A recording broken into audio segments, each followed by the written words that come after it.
Good evening, ladies and gentlemen, boys and girls, and welcome to the latest episode of the Hard Compound Live. For those of you who don't know, my name's Rich, and I run and operate. I run and operate the Hard Compound. We're a one-stop shop for all things motorsport, and we can be found on Facebook, Instagram, Twitter, and YouTube. So search for the Hard Compound and come and join us. We're here to share a love of motorsport. No controversy, no nonsense, no bickering, no arguments. Just here to share a love of motorsport, and we do that in the form of usually 3 written articles every day. These go out on our Facebook, Twitter, and our Instagram channels, and we cover everything from F1 to IndyCar to touring cars, trucks, bikes, rallying, supercars, NASCAR, and anything else that we can shake a stick at that's going on in the world. And we write about everything really. We've got like race reviews, race previews, throwbacks, birthdays, breaking news, favorite liveries, and anything else that's going on in the world. So as I say, come along and join in the fun. We'd love to have you on board. In case you hadn't noticed, we also do live video interviews just like this one, and just like this one, these go out on our Facebook, our Twitter, and our YouTube channel. They're automatically saved in the live section on YouTube and in the video section on Facebook. We're rapidly approaching 200 interviews. I won't name all the guests that we've had, mainly because I can't. But we've had a variety of guests from across the motorsport spectrum. Everyone from having the honour and the privilege of speaking with Mr. Mario Andretti and John Watson and Jackie Ickx and Chip Ganassi, Jackie Oliver, Brian Redman, Howden Ganley, people like Malcolm Wilson, Dave Richards of ProDrive. We've spoken to a lot of the British touring car grid, past and present, everyone from Jason Plato and Matt Neal to Ivan Muller, Steve Soper, Gabriele Tarquini, John Cleland, etc., etc. We've had people that have won Le Mans and have done Formula One, people like David Brabham and Carl Wendlinger and Stefan Johansson, Mr. Emanuele Pirro, Mark Sura.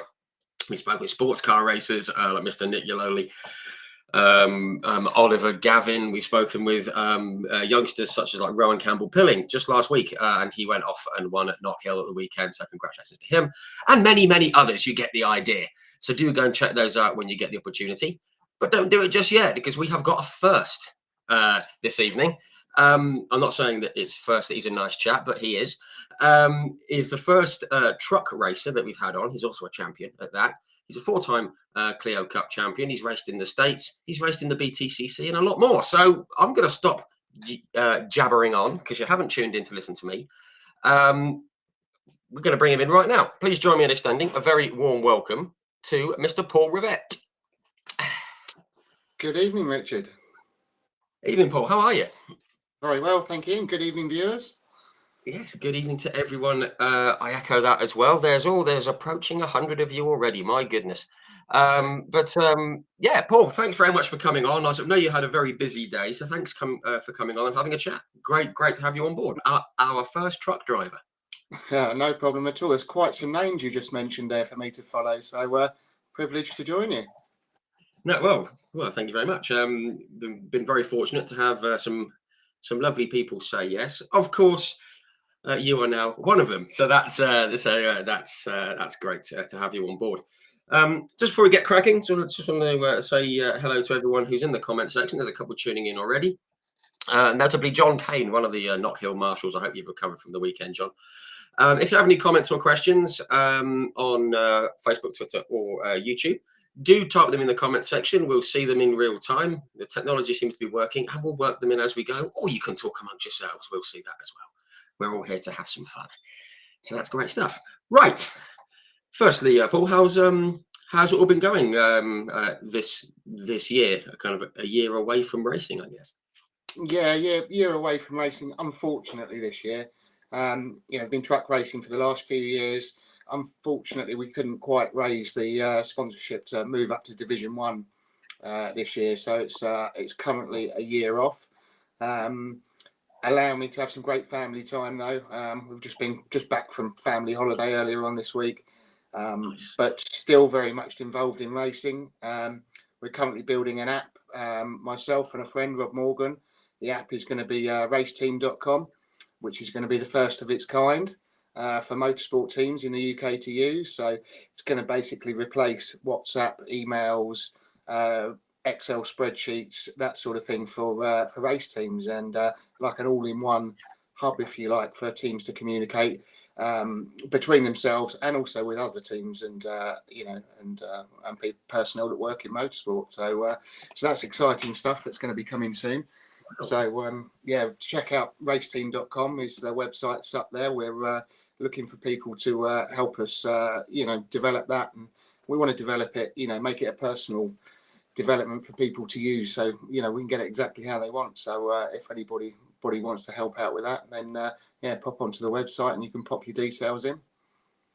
Fantastic. Well, that sounds excellent, and just what teams need, I think, rather than going through the different channels that you mentioned there. If it's all in one place and it can be personalised, then fantastic. Looking forward to that one coming together and hopefully being launched soon. So if that's your area of expertise, do get in touch with Paul. Fantastic. No, looking forward to that. That'd be good. So that's the present, very much so. What I'd like to do, though, at the start of these chats is go right back to the very start. You're from down there in the southeast, not too far from here, down there in Kent. So there's motorsport on your doorstep. But where did the interest in motorsport first come from? So my dad was always into cars. He was a fantastic mechanic himself. He used to run his own little garage when he was younger. I've heard many stories of cars lined up all down the driveway at home, at his mum's home, and out onto the street. And then he just had such a passion for cars. He became one of the best engine builders in the UK for rotary engines, for Mazda RX-7 engines. And he was just really, really passionate about cars in general. And we were away on holiday in Wales. I was 9 years old, and they had a little go-kart track there. Of course, I was only allowed on the kids' go-karts at that point, but they were pretty slow and boring. And my dad could see that I could handle those no problem at all. And he kept saying to the owner of the track, "Come on, you've got to let him on the adults' carts. Please let him out. Please let him out." And there was a day that it was absolutely pouring down with rain, and the guy had no customers at all. So my dad managed to persuade this guy to let me out in the rain on the adult go-karts, slick tyres on in the rain.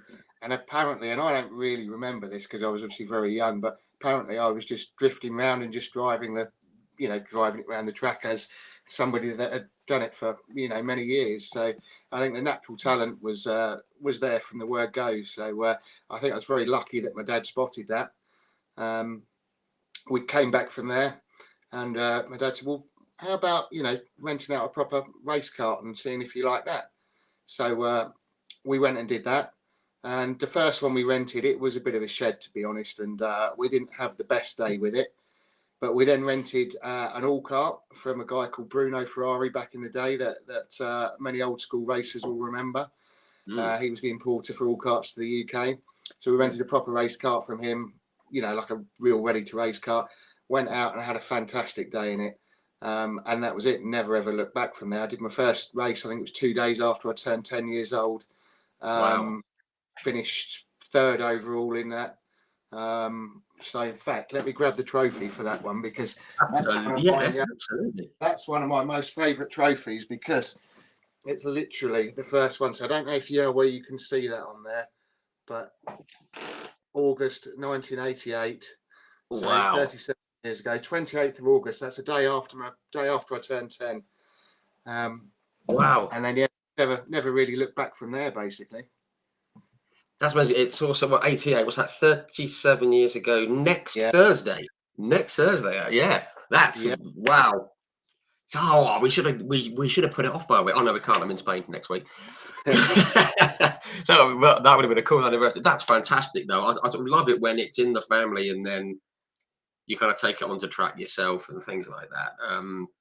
It feels like it was almost inevitable that you were gonna get behind the wheel or something, and obviously the natural pace and everything. Just quickly, you mentioned about Mr. Ferrari. I might be getting him confused. Was that the chap who had was he based in Covent Garden? I might be thinking of someone else, but anyway. I can't remember, to be honest. I would have been too young to remember where he was. Yeah. I'm sure I've read something like that anyway. I remember he had a massive, great big double garage, and with I think it was a workshop on the side, and bits stored on there. So we started with an all kart. We then moved on to a right kart, Simon Wright. Guy Butler Henderson used to build my cadet kart engines along with my dad. So my dad would spend many hours, there on the dyno, just trying to get. We were racing on a budget, basically. Our budget back then, karting for the year, cadet karting, was about probably £5,000 a year. Wow. We had 2 engines, 1 chassis, and we're racing up against guys that have got a handful of chassis. They'll turn up with 20 engines in the back of their lorry stroke big trailer van, whatever, and go through them in testing, pick the best ones, and then sell the others on, etc. And so that's what we're up against. So it's quite a money-based sport when it comes to it, and it's something that I don't come from a very wealthy family, and it's always been the struggle as with motorsport is to pay for it, as anyone that's involved in motorsport will know. That is probably one of the hardest things about it. Yeah. So we started from there. Raced in the British Championship, in the Cadet Championship the following year after starting racing. We were lying equal second with Jenson Button after the round 1 at Blackbush, my home circuit. Daniel Weldon was just down the road from here by the airport, isn't it? Yeah. So that was home circuit. We ended up, I can't remember where we ended up overall in the championship, but a week before the very last round. So I think I was still tying second with Jenson at that point, or certainly in the hunt for second place with him, certainly no lower than third. A week before the last round, I had somebody spin on the inside of me. This was back before the days of side pods in go-karting. We literally just had open rails on the side of the car. Somebody spun, clipped the rear wheel, over I went and broke my collarbone. So final round was Kim Bolton. I think we worked out if I'd just run around and just picked up last place points in every race, we'd have still finished in the top 10.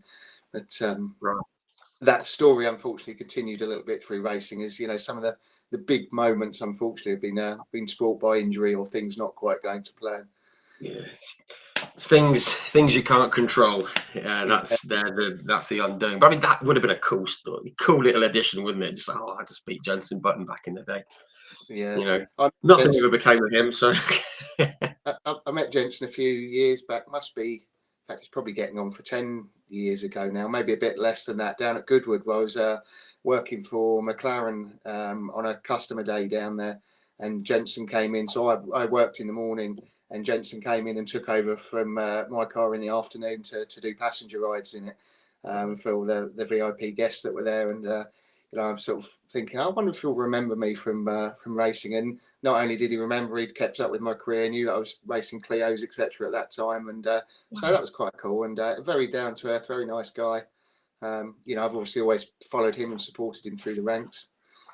So it was, it's quite humbling, if you like, to meet somebody like that and they still know what you've been doing. Yeah. Oh, that's lovely. That's really. But Jenson always comes across as being a nice bloke, doesn't he? I mean, very quick. I've got my own little Jenson Button story here. Basically, when I was at university, one of my friends from uni lived in Frome, which is obviously where Jenson Button's from. Basically, we were out in Frome, and we may or may not have had some drink in us, and we were outside the pub. And obviously, this was like 1999, so he hadn't really sort of broken into it. He hadn't got into F1 really. And basically, I basically bumped into him. Literally, I didn't mean to. I bumped into him. But I was about, mate, steady on. And my mate said, "Oh yeah, that's like Jenson Button. He reckons a lot on himself." And I went, "Oh, what a stupid name!" I walked off, and then I realised, yeah. About 18 months later, it was Jenson Button. So yeah, he hasn't come on here. Maybe he's seen one before and he's recognised me. I don't know.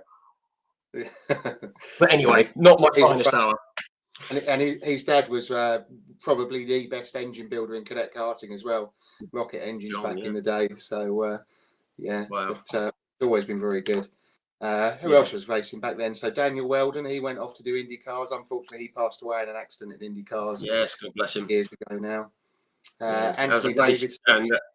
And that was in a race that he really shouldn't have been in either. They're chasing the big, he was a million or the £5 million or the $5 million race, wasn't it, in Las Vegas, and he was lost. Yeah, sadly, yeah. And it's always such a shame when that happens to somebody. And he was a fantastic driver and a great guy as well. So such a shame to see him go. I think the others that have made it from karting back then, Anthony Davidson used to race against on a fairly regular basis. Wow. I think of some of the other karting names. I remember Christian Horner being around. He was obviously a little bit older and in the senior karting when I was in the junior levels, but I remember him around. So growing up around some you don't realise at the time you're a kid going racing, and you just people and just enjoying yourself. And back then it wasn't like racing is now. We turn up, we had to start with, the cart would be on the roof of a little old Peugeot 106, I think it was, or 104, and like a real old thing. And we'd turn up, awning built out of tarpaulin and 2x2 for when it rained, and you just absolutely love it, and we'd all go as a family, myself, my mum, my dad, my brother, and we'd just go and really enjoy ourselves. But we'd always do really well as well, and it just seemed to come naturally, and obviously back then, being a kid, you dream of things, and my dream was always, I'll become an F1 driver by the time I'm 20 something. And then of course it's a dangerous sport, so I'm thinking, well, that's fine, I'll be an F1 driver. I probably won't live very long because I'll get to Formula One, it'll be dangerous, and that'll be that, but it'd be a great life. But obviously didn't make it to F1, but I'm still here now and still enjoying life, and still go racing again. Absolutely fantastic. And just sort of touching on that, we've got a comment here from Simon Steele. Evening, Simon. Thank you for tuning in. He said, obviously, we'll talk about F1 there. It says, has Paul ever driven a single-seater outside of the go-karting world, I guess? So my first ever car race was in a Formula Vauxhall Junior. That was a day or two after I turned 16.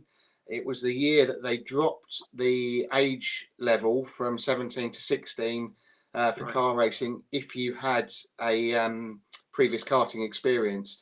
So I actually became the youngest ever driver to race a single-seater or race a car legally at that point. That's probably now been, will have now been beaten, especially with the age dropping to 14. But at the time, legally the youngest. I think there was a few that did it, illegally. I think I've heard tales of, I think it was Johnny Herbert, faking his age to go, racing before he was 17, and a few others as well. But so legally at the time, and we were, unfortunately, we had an issue with the car, so we were out testing. Formula Vauxhall Junior was on the Toka package, so we were out testing with special permission when I was 15 on the test days for the Toka package, and then did our first race at Brands Indy. Unfortunately, we had some issues with the radiators on the car, and the team couldn't quite find it. Teammate to Mark Hines that year, who's obviously somebody else that's gone on to do great things in motorsport, and used to race against him in karts as well. I think he might have even won the championship that year. He certainly did at one point. So and there was I'm trying to think of some other big names in it now as well. But some great guys. Peter Dumbrek, I think he won either the year before, possibly. Another great guy. He's been on here. He's one of the guys sort of keeps himself to himself on socials and stuff. But what a lovely chap, and lovely guy. Yeah. I must admit, if it wasn't for the racing scene, you wouldn't find me on social media very much. I'm not somebody that tends to sort of shout my life out there and share things, too much like that. But with racing, it's part of it, and also with the fans and everybody there, it's great to be able to share my experiences and share what's going on. And and the fan base these days is just so important. We can't go racing without the fans. It's they're supporting us.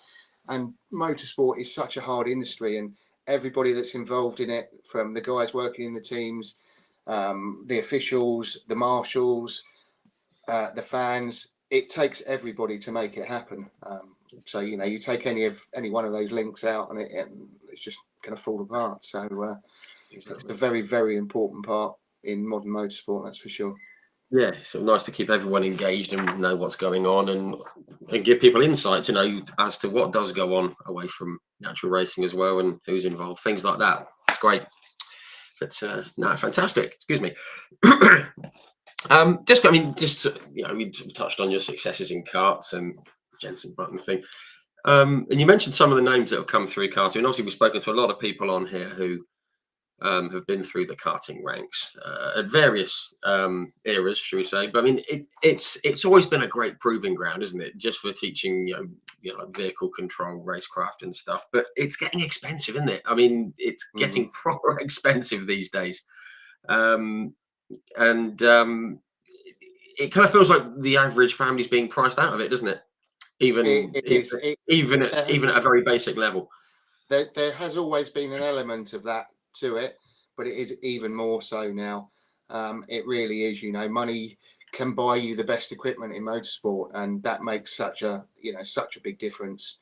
Even watching like the likes of Lando Norris coming through, he used to turn up on the Toka package, and his motorhome was a great big lorry that used to lift up to 2 stories with side outs and things, and it was just amazing. And so he's you can't take anything away from Lando. He's an absolutely fantastic driver, and I'm very much a Lando fan.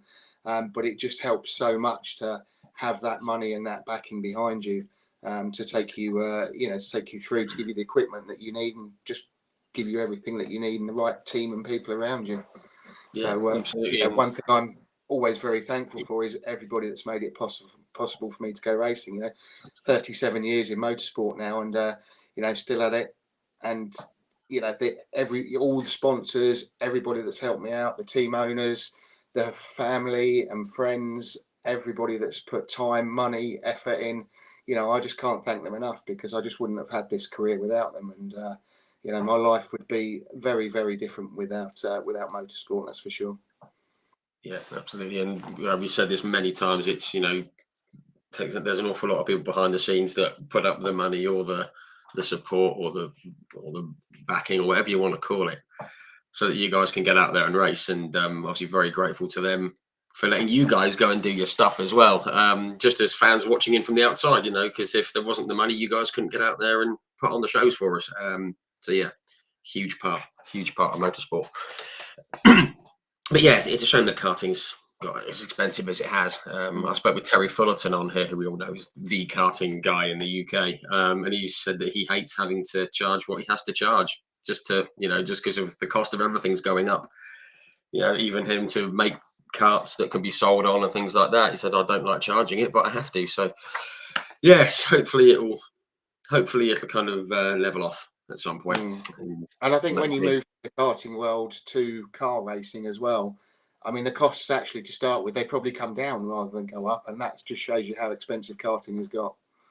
Yeah, yeah. Well, we've seen.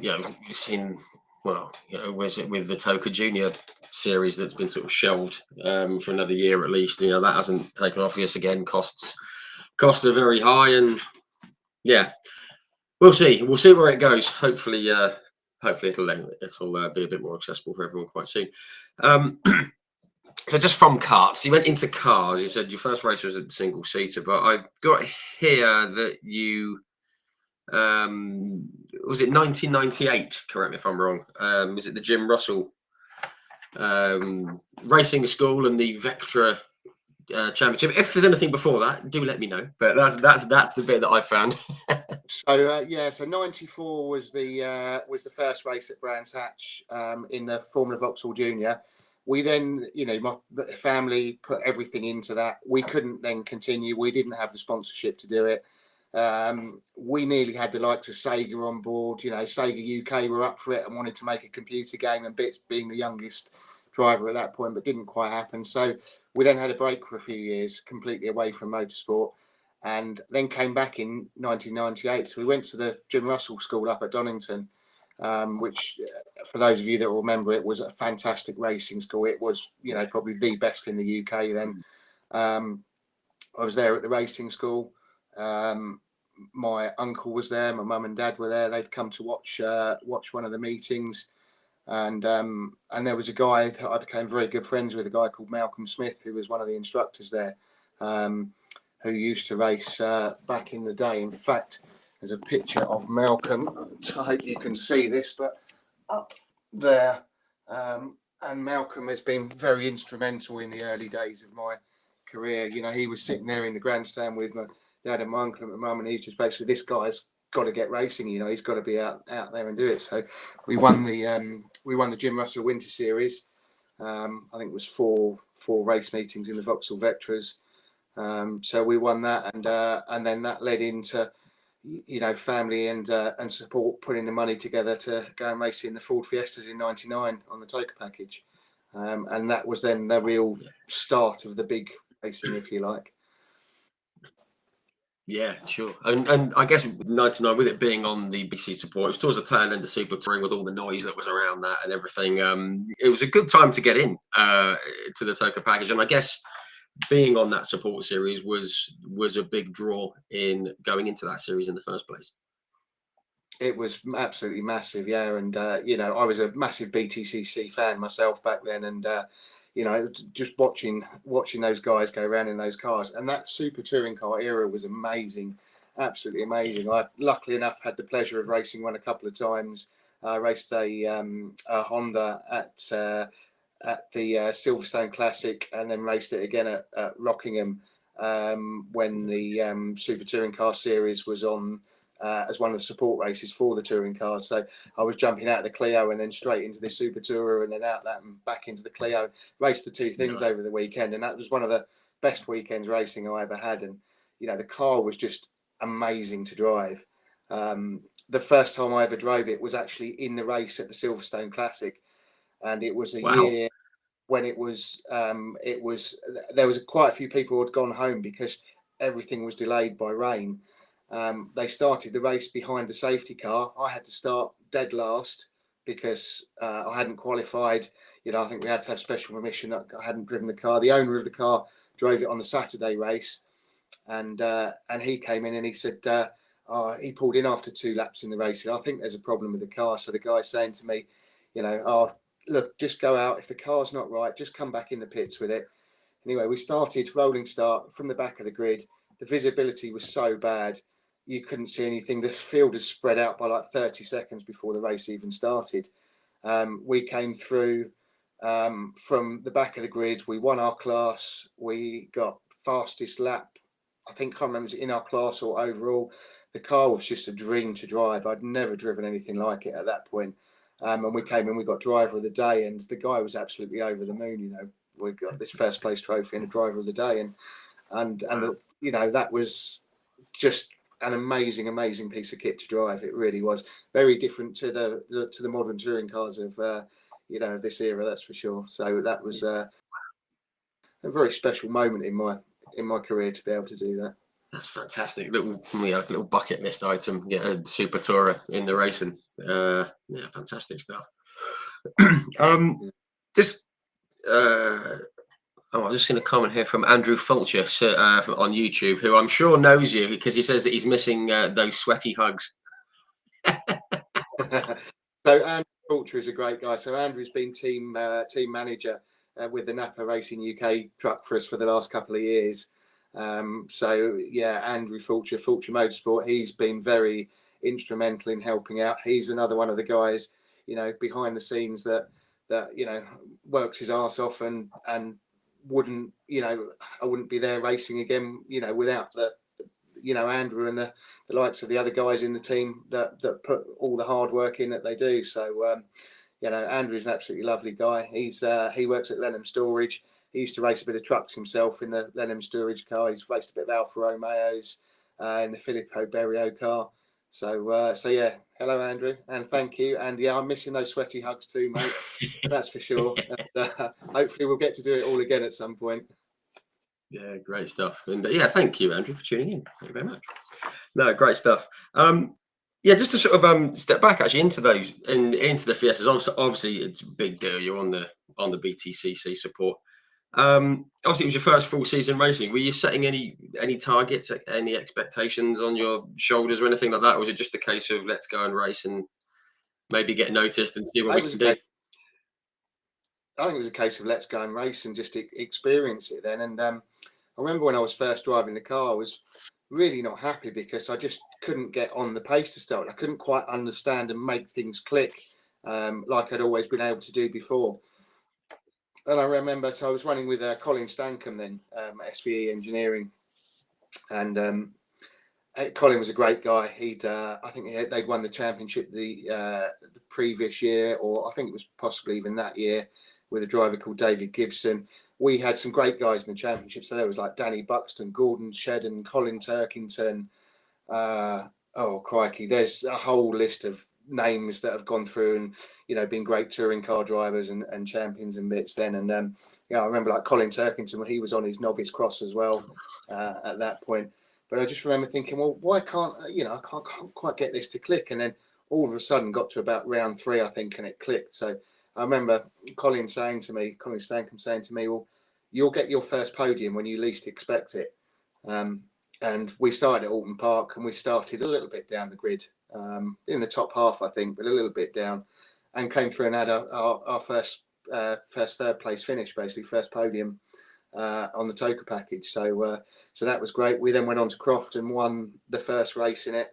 And that was just a great weekend. I remember coming in from qualifying, and we were just so on it from the word go that we went out and qualified. Croft was really abrasive. We literally did 2 laps in qualifying and parked up and put it on pole by nearly a second, which was almost unheard of in a championship that was that close. But just a case of nailing that lap when the tyres were at their best, and then we went on from there to be sort of racing for the championship in that first year. Had a few races towards the end that didn't go quite to plan. There was a night race at Snetterton, and everybody had gone out on wets. We'd all gone round on the formation lap on wets as well, and I could see the circuit was ready for slicks. I'd already spoken with Colin Stankham, so we came into the pit lane, changed onto slicks, started from the pit lane. It was by far the right move at that point. What I couldn't see from in the cockpit of the car was the clouds overhead, especially with it being dark. Right. So we got to about halfway through the race and the rain came. And if it wasn't for that rain coming, we would have gone through and won that race, and that would have kept us in the title fight. Wow.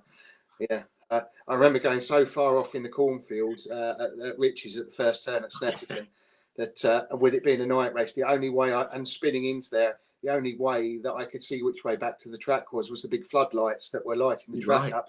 I just had to look above. The corn was higher than my eye level, so I had to look up for the floodlights and work out that was the way back onto the circuit. So interesting times. Goodness me. Soggy cornfields at night in a car. That's what dreams are made of. No, great stuff. And obviously, I've got here, through the season, you had some successes and things like that. 3rd overall in the championship, rookie season. Guess you'd have taken that, I suppose. Is it? Yeah, that was a good way to start. I took that, but I've always been someone that wants to win. Whenever I'm behind the wheel, I want to be competitive. Third place for me, it's just, it's all right. But I want to win. Yeah. Winning championships and winning what's what that's. I think I've got 14 championships I've won over the years now, including one of those on water in a jet ski championship in the Aquacross Championship in 2012. So. Yeah. Didn't know that. Wow. So we tried. We managed to get a sponsorship deal with Sea-Doo, and through the Aquacross Championship, I was given this brand new jet ski to race. They were stock jet skis. I'd never really ridden sit-down jet skis before, but I'd always been into the stand-up jet skis, and got a deal to race one sponsored deal on the back of the car racing. Oh, here comes my daughter to say goodnight. We'll come back to the jet ski. Yeah, of course. We're going to say goodnight. Come and say hello to the viewers. Got a special guest. Come on, come and say hello. Will I get a cuddle for goodnight? I've got to come over there, have I? Back not a problem, Paul. I love that. Angel. We love it. Lovely, lovely. No. See you in the morning. Good night. Lovely stuff. She's rather shy, but obviously she's lovely. Been great to have got her on here, but no worries. She's shy. Shies away. Managed to get on the podium a few times, and in the background in a few Nice interviews one. in the past, but yeah, she tends to shy away a little bit from the live screen. No worries. No, lovely. That's nice for to.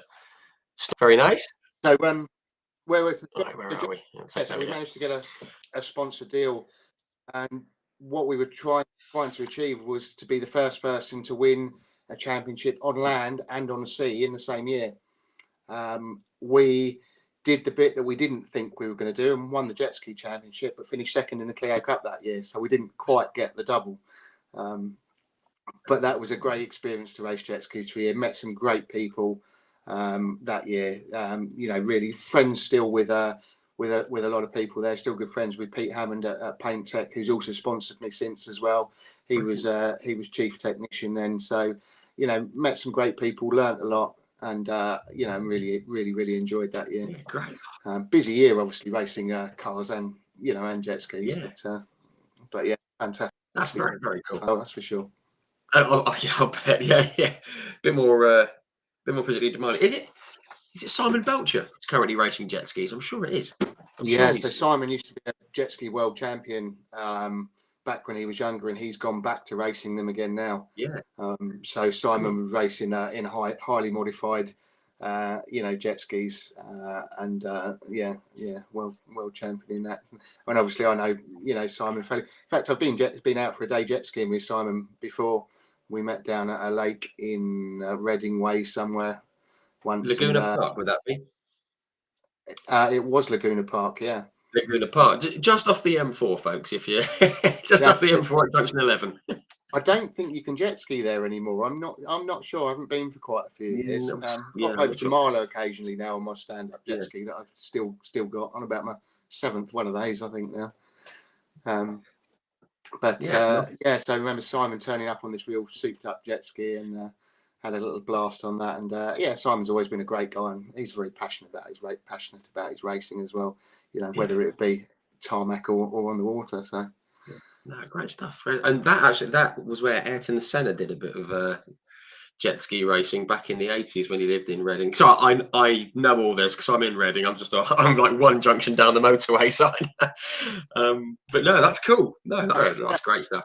That's cool to know. Ayrton Senna was probably, he was my icon growing up. When first of all, it was Nigel Mansell being, the best British F1 driver at the time. But and not taking anything away from Nigel. But then when I got to know a little bit more about motorsport and realised just what an absolute legend Ayrton Senna was, then he was my real icon growing up. Because I mean, that would have been about 83. It was when he was in F3 with Dick Bennett and West Surrey Racing. So probably 83, I think. He'd have been living around here and doing jet skiing. So there you go. Happy days. But yeah, jet skiing, bit of change of pace. But you'd had brings us on nicely actually to 2000, a complete change from driving a Fiesta around. I've got here that you went out to the States for a year doing the late model stock car short circuit oval stuff. I assume. I love all that stuff, the midgets and the late models and all that. How did that come about? So that was all in training for Rockingham here, because they were building Rockingham, and the ASCAR series was. So we put a deposit down on an ASCAR. We were wanting to race that in the UK, and the plan was to go out to America, learn a bit out there, and then come back and race ASCAR over here. With what we learned out in America, we learned that ASCAR was going to struggle a bit basically over here, and we decided then to move away from that, and we tried to stay in America. But that was fantastic. I'm just going to have a look actually. Let me see if I can find some pictures here for you. So let me see if I can get this. This is the late model stock car that we raced out there. Oh, I think that nice. Either at Hickory or Concord. We've got some great trophies. In fact, there's can we get that one there? That's a win at Concord, I think that one is. Yeah, Concord, nice. Which is just around the corner from Charlotte Motor Speedway. So I had an absolutely amazing time out there. Met some amazing people, some amazing stories as well. One of the races at Concord, I can't remember. It was my first. I've got a funny feeling it was my first ever race I did out there. and there was a guy leading the race, a guy called Shane Meal, whose dad was a big crew chief in NASCAR back in the day for some of the really big drivers. So I was racing against Shane, and my spotter, I think it was Curtis at the time, was on the radio to me just saying, look, just don't burn your tyres out. You know, it's a 150 lap race, only the one set of tyres. You know, just take it steady, take it steady. He's pushing too hard in front. He kept getting away. And every time there's a safety car, obviously it bunches back up again. So he's just look after your tyres, look after your tyres. So we sat there in third. We then moved through to second. We then moved through and passed Shane for the lead. And he very much got the hump that we passed him for the lead. And he just drove straight into me, wiped me out. Car was a complete wreck. We came in afterwards, and so I've come in with a wrecked car. Shane was black flagged for the incident and disqualified from the race. And as he's coming back down pit lane after he's been black flagged, I didn't see this, but I was told that there was guys from other teams there throwing their spanners or wrenches, as they call him, at him as he's coming down pit lane, because they were unhappy because they didn't see foreign drivers in late model stock cars out there. So there were some people that were really upset with him with what he was done, but there was also a lot of people that didn't want to see us there. You know, we're in North Carolina. You know, we're in redneck country, if you like, and so we were then told, I think it's probably time for you to leave now because it's all going to kick off shortly. And so we left the circuit, and then the next thing we've heard, the team have phoned us up. Yeah, just as well you went. There's been guns drawn at the circuit and all sorts. So interesting place to go racing, that's for sure. That's one word for it. Dear me. And so to finish off the NASCAR, the NASCAR late model stock story, if you like. So the very last race I did out there, we were racing with a guy. So most of the racing we did was with a team called J Robinson Racing. But the last race meeting I did, we switched over to Dexter Knipe, I think it was, his team. And we were having a fantastic race. It was a long race. It was I think it was a 200 lapper. Most of the races were night races out there. It was a circuit I'd not been to before. And we were lying second. We had just a little bit of push in the car. And the only reason we had it was a slight miscommunication. I think just the difference between being English and American, slight miscommunication on the setup beforehand. But we were in second. We were doing really well, but I started to get this bit of understeer, this bit of push in the car. And when you lap the back markers there, you have to go high. You go up around the outside of them. Well, I got to lapping the fourth place guy, I think it was. And I just couldn't get round. So as you moved higher up the circuit, the understeer, the push would become a little bit worse. And I got stuck on the outside of the fourth place guy trying to lap him. The third place guy caught me up, got frustrated, fired me off. Load of damage to the car again. So black flag. So similar story to before, black flag. This time the guy wouldn't stop. He wouldn't come in for the black flag. They put the pace car out. They put us all behind the pace car. So I think, I was out at this point. I don't think we managed to continue, or if we did, I was, in a limping round in a broken car. But they put the pace car out, slowed everybody down. The guy still wouldn't pull in. They stopped him, stopped the whole race basically. They pulled him out of the car. He ended up in the back of a police car, still with his crash helmet on, hands behind his back in handcuffs, carted off to jail. So, it's some interesting racing out there. I mean, that's one way to deal with firing someone off, I suppose. Dear. I think that's a first. We've never heard of a driver being arrested during a race. It's something I've never seen since or before either. So, quite an experience. Quite an experience. So we were looking from there to then we decided to try and stay and race in America, and we tried to move up into the Busch series it was then, so the one down from the main Winston Cup as it was now back the then. Arca, isn't it? Or the Xfinity, isn't it now? I think it is, Right, and so Arca was there then. Arca, I think, was the older Winston Cup cars back then, and then the Busch was literally just a slightly different car and just a step down from the Winston Cup. We were arranged, so our licence had been approved. We were ready to go and race at Richmond, which is a half-mile oval. and the car that I was going to be driving, somebody else managed to total before we could go testing. And there was so much money involved in this deal for this one race that if we were going to turn up in a car that wasn't right and hadn't had any testing in, then it just wasn't worth doing. So we pulled out of that. We then thought, well, what else can we do while we're out here? So that money, we then went and we looked at doing the Daytona 24-hour in a Corvette. Wow. And the team were building this brand new Corvette, and we were looking to do that. And then the car wasn't ready. And every time we were meant to go to the track and go testing, we were there, they'd roll the car out, there'd be a problem, it wouldn't run. So we decided to pull out of that deal. And the car that I was meant to be racing actually led the race for the first, I think, stint or two, but then broke down and didn't continue again. And we would have been a 4-driver team. So there's a chance I would have probably not even got behind the wheel of it. So it turned to be the right decision, pulling out. And, it would have been like $40,000 or pounds or whatever it was to do that meeting. And, plus, so it was just, that's the sort of money back then. You could almost do a season in certain things back here for that money. So we came back to the UK basically after that. And it's certainly eventful. we managed to get the budget together for Clio Cup. So 2001, back with Stankin Vehicle Engineering in the Clio Cup. We turned up at Brands Hatch for the first round.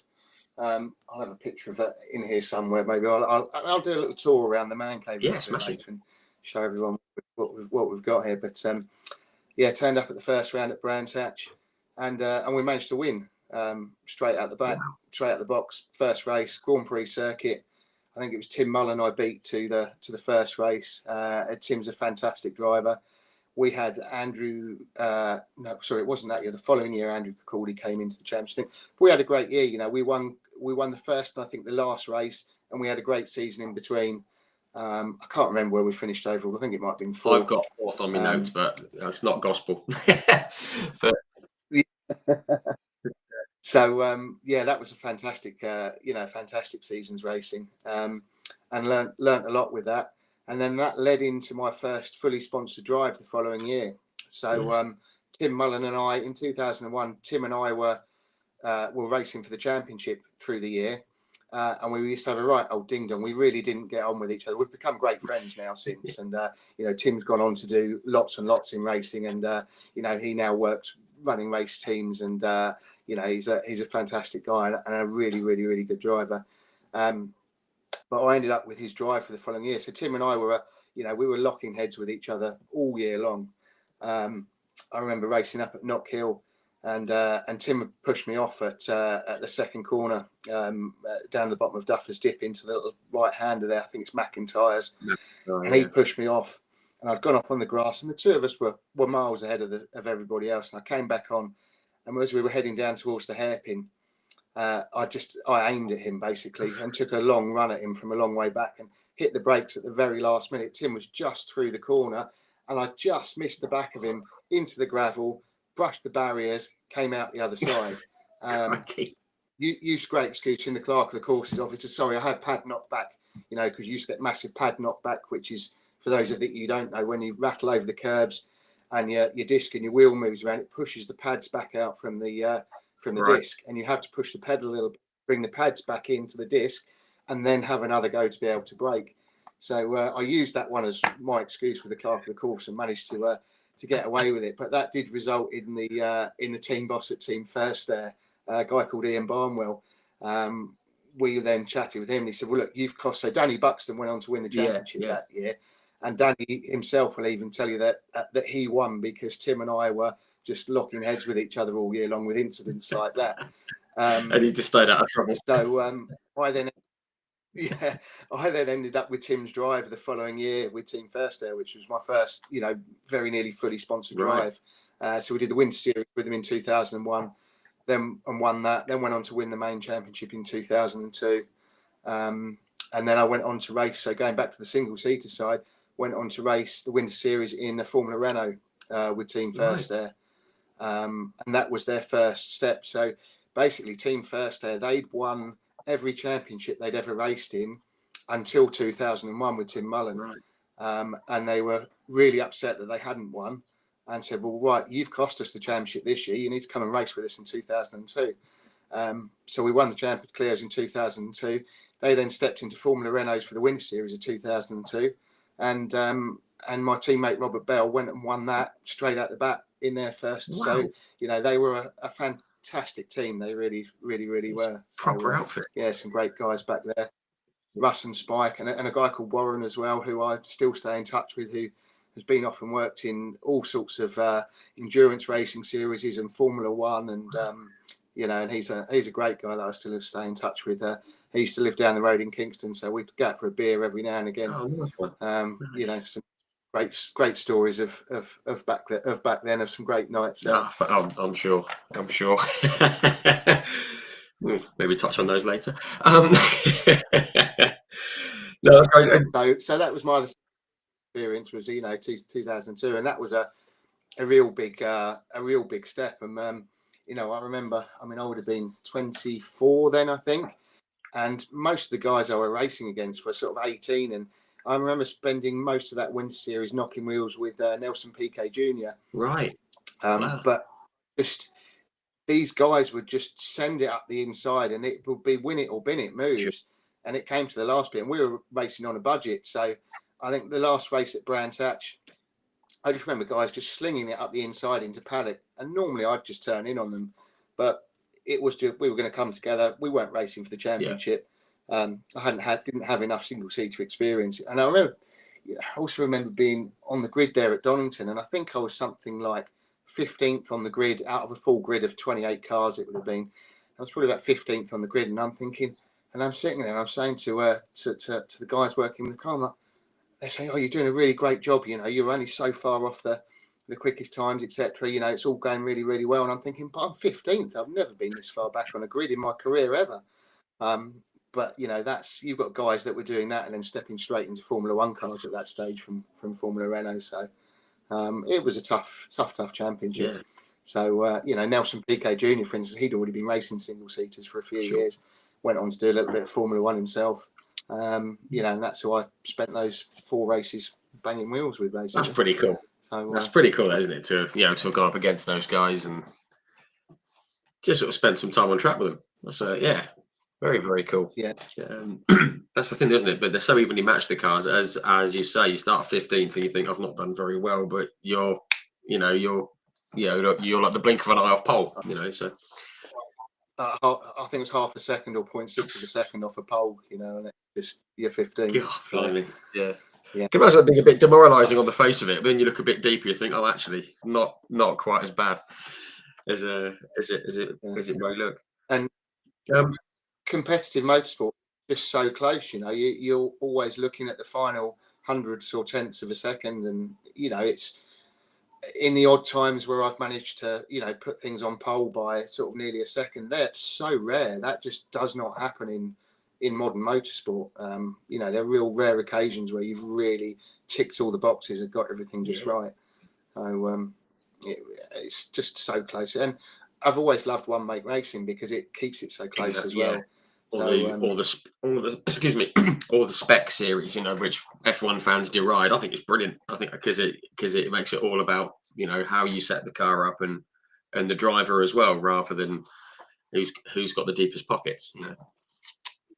Yeah, and it's good to see in Formula One now. That's really sort of coming back and becoming a much closer race series. And so I've become quite a Formula One fan again recently. I really used to be. Then I found it a bit boring for a while, moved away for a little bit. But I watch most of the races now. Admittedly, most of the time just the highlights because of not having time to sit down and watch the whole thing. But yeah, there's very rare that I miss a race these days. Yeah. And it's good that it's come back to being competitive, because we had to like a lot of years where it was very processional. But yeah, glad it's back. We've mentioned about 2002, obviously winning the championship that year in the Clio Cup. Feels like a silly question, but that must have felt great at the end of the season. All the hard work and everything that had gone into it, to have a first championship, certainly on the Toka package, in front of the cameras and everything else like that. It must have been a huge shot in the arm, confidence boost, shop window job. That must have been great.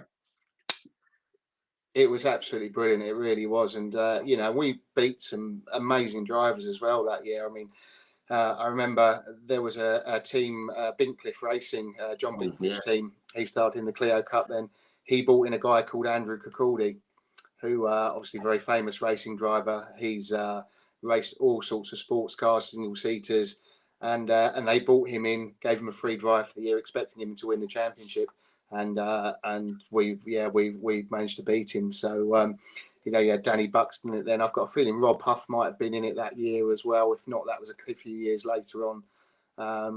But yeah, it's just some fantastic drivers and some fantastic times, and had one of the best ever races of my life that year, and that was at Silverstone on the old international layout. For anybody that was that, and we got fired off on the first lap of the race, and I dropped back to 18th, and we came back to win the race from 18th. And I passed Andrew Cicaldi for the lead at the hairpin on the last lap, before the hairpin before you come back through under the bridge. So yeah, that was just amazing, and one of the real, you know, best races in my life, and just in the zone, and car was working perfectly. You know, driver and car were at one. The team had given me a fantastic car, and yeah, just one of those things. You know, you don't. It's one of the things with racing. It doesn't matter how far back in the pack you are when something's gone wrong. You just don't give up. You keep going no matter what until that checkered flag. You know, which will give some more stories a bit later on when we get to the right years for that of the not giving up stories as well. So, but yeah, you just keep going. But that was just a fantastic race, you know, to come back through like that, and something like that, which helped us. And but yeah, just amazing times. Yeah. I've always, I mean, we'll touch on it later on, as you say, but that must be a great feeling when you've come through and you're thinking, I'm second, I'm not having this. Come on, I haven't come this far to not win. I mean, and then when you get the opportunity to just get up the inside of someone or outside wherever and pass them, and knowing that there's not long, you know, there isn't much of the lap left, thinking, oh, I've done it. And then to win in that, it must be the best feeling. It's absolutely amazing. And Andrew was gone in the lead as well. You know, he was like 5 seconds up the road from everybody else. So by the time I got through to second, he was, you know, say 5 seconds up the road, tracked him down. And I guess he could see me coming in his mirrors, because when we got to that hairpin on the last lap, he had a little lock up, just slipped a car width wide, and that was enough for me to nip through and take the win. So, yeah, just amazing. That was one of the races in my life, that one. Yeah, I love that. Love that. I mean, we're going to touch on, you know, you've done so much in the Clios. I need to hand pick a few bits, which we'll come to, and you can put your bits in as well. But there's a question here from like Defan Evans. Hello, Defan. He tunes in regularly. Hope you're well, Defan. From deepest, darkest Wales. I hope you're well. He says, did you think that you'd spend as long in the Clio Cup as you did? Because I think it was 15 out of 17 seasons, I think you ended up racing in it. Did you think you'd be in it for that long? I didn't know, not in the slightest. I mean, the plan was, after winning in 2002, winning for the championship for the first time, I really thought, that's it, that's my ticket to touring cars. You know, I'm going to be a touring car driver now. It's not that simple. You know, we've talked about how expensive motorsport is, and we just didn't have the finances behind us to make that jump.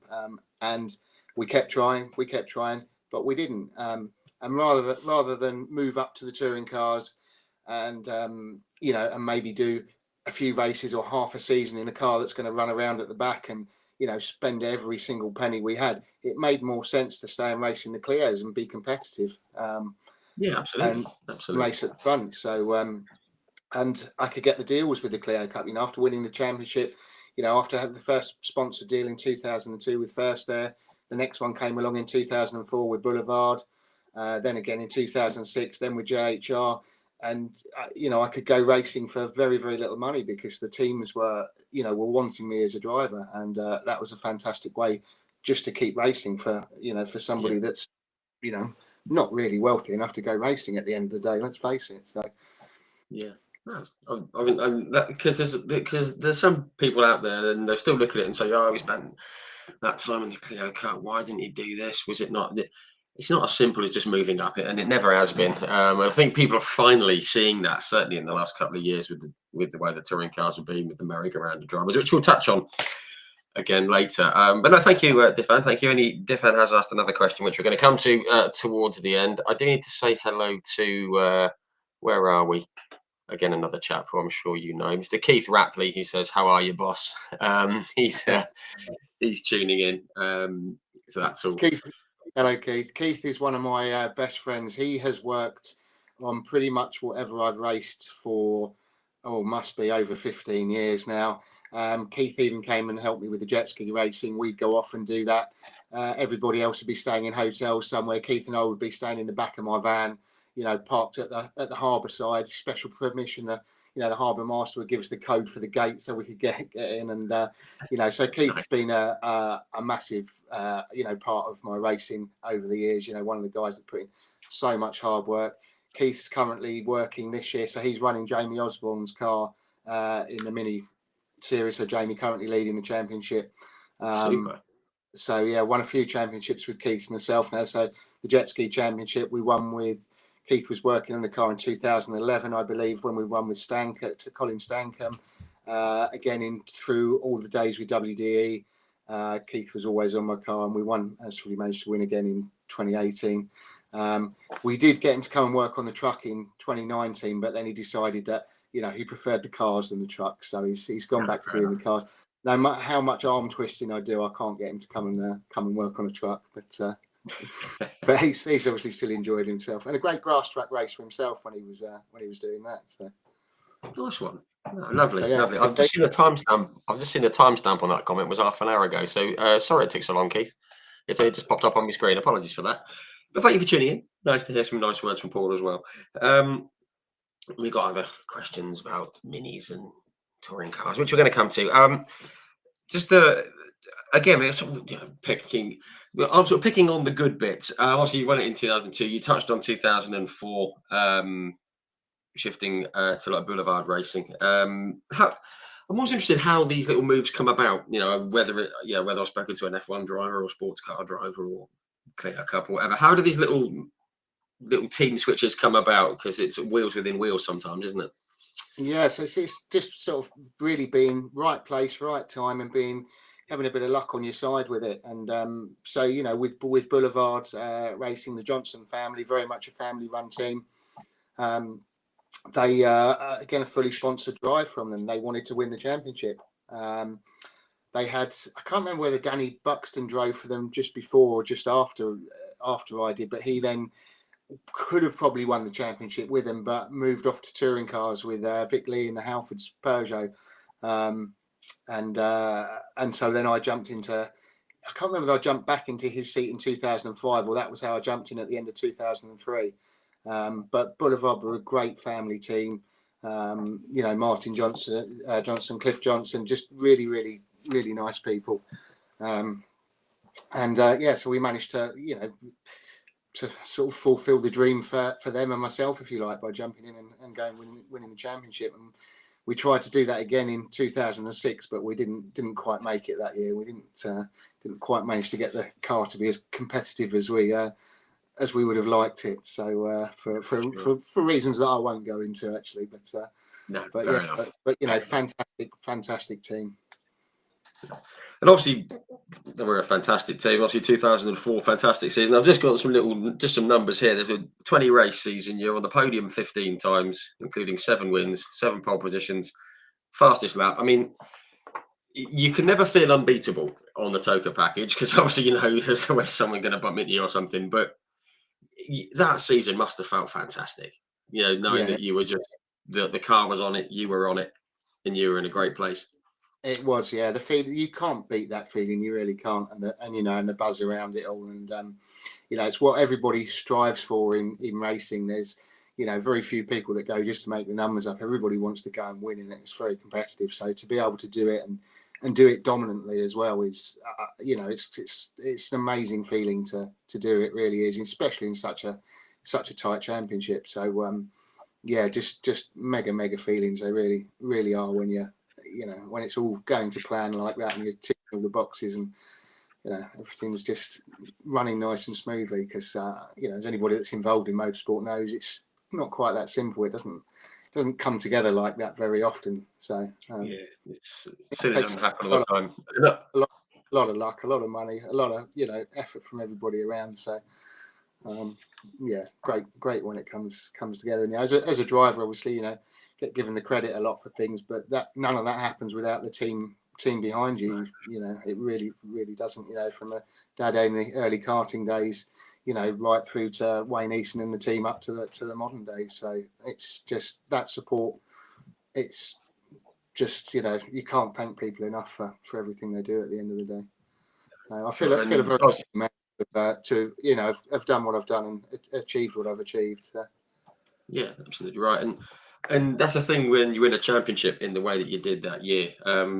The championship's for everyone, isn't it? I mean, obviously it's like your name on the list of champions, but it is everyone has kind of won it for you almost, haven't they? Because just because of the amount of effort that goes in, the whole team behind the scenes and everything. So it's nice to reward them with that, isn't it? Yeah, it really is. It really is. Just all the questions are flying in. We'll come to those questions in just a minute. One thing I do want to touch on. This might be driver database being wrong on the internet, but it said you were entered into a 2005, the following year, entered into a Porsche Carrera Cup race. It says your name was on there. Was that ever a thing or a goer at least? So yeah, it was. I was meant to race the Porsche guest car at Mondello Park. Okay. That was actually sorted out for me from Boulevard Racing. They put me forward for it, and the lovely people at Porsche were very happy to have me come and do it. Unfortunately, in the week leading up to the meeting, I managed to full trip out the back of the work van while working and twisted my ankle so badly. Twisted, sprained, whatever. It wasn't broken, but it was just like a balloon. It was massive. So fortunately, I couldn't race. So some of the races I've missed through injury. We talked before about the finale in cadet karting. Breaking my collarbone before, and then I did this with the Porsche race, and what a fantastic opportunity that would have been, and an injury there. So yeah, unfortunately, there's been a few occasions through my career where we've missed out. So but I have managed to drive a Porsche car a few times recently, and they are an amazing piece of kit. And that was always on my tick list to race one, but I think the chances of that happening now are probably fairly slim. Yeah, sure. I mean, that would have been cool. I mean, I do like a Porsche. I don't know if anyone's seen on the page today, just this afternoon. I put a post. There's three like classic liveries have been like reprised on the Porsche for these for the 1,000 kilometers of Suzuka next month. It's going to be awesome. You've got like the pink pig, the meat car that's been reprised, and a few others. But so go and check those out. But yeah, Porsche, fantastic bits of kit. Let's have a quick step forward. What should we do here? 2008. I mean, another sort of half decent season. I mean, I'm just looking through the notes here. I mean, you came second. I think the title was done with a round to go, but it was another season where you were in contention for the title and having a battle, and it didn't quite fall your way. But those seasons must be enjoyable, even if you haven't quite got the result you wanted, when you're right up at the top and having a bit of a ding dong with really, Ben. What was his name? Ben Winrow, wasn't it?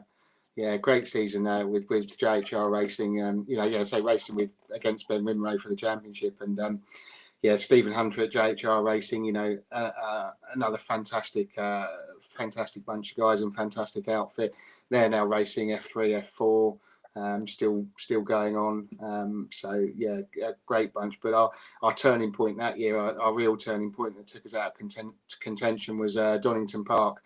Yeah, and, I was turned around down the straight by another competitor and hit the concrete wall under where the Dunlop Bridge used to be there, and absolutely totaled the car. I mean, it was just such a mess. And that was in the Saturday race, which took us out of the Saturday race, and then couldn't race on the Sunday either.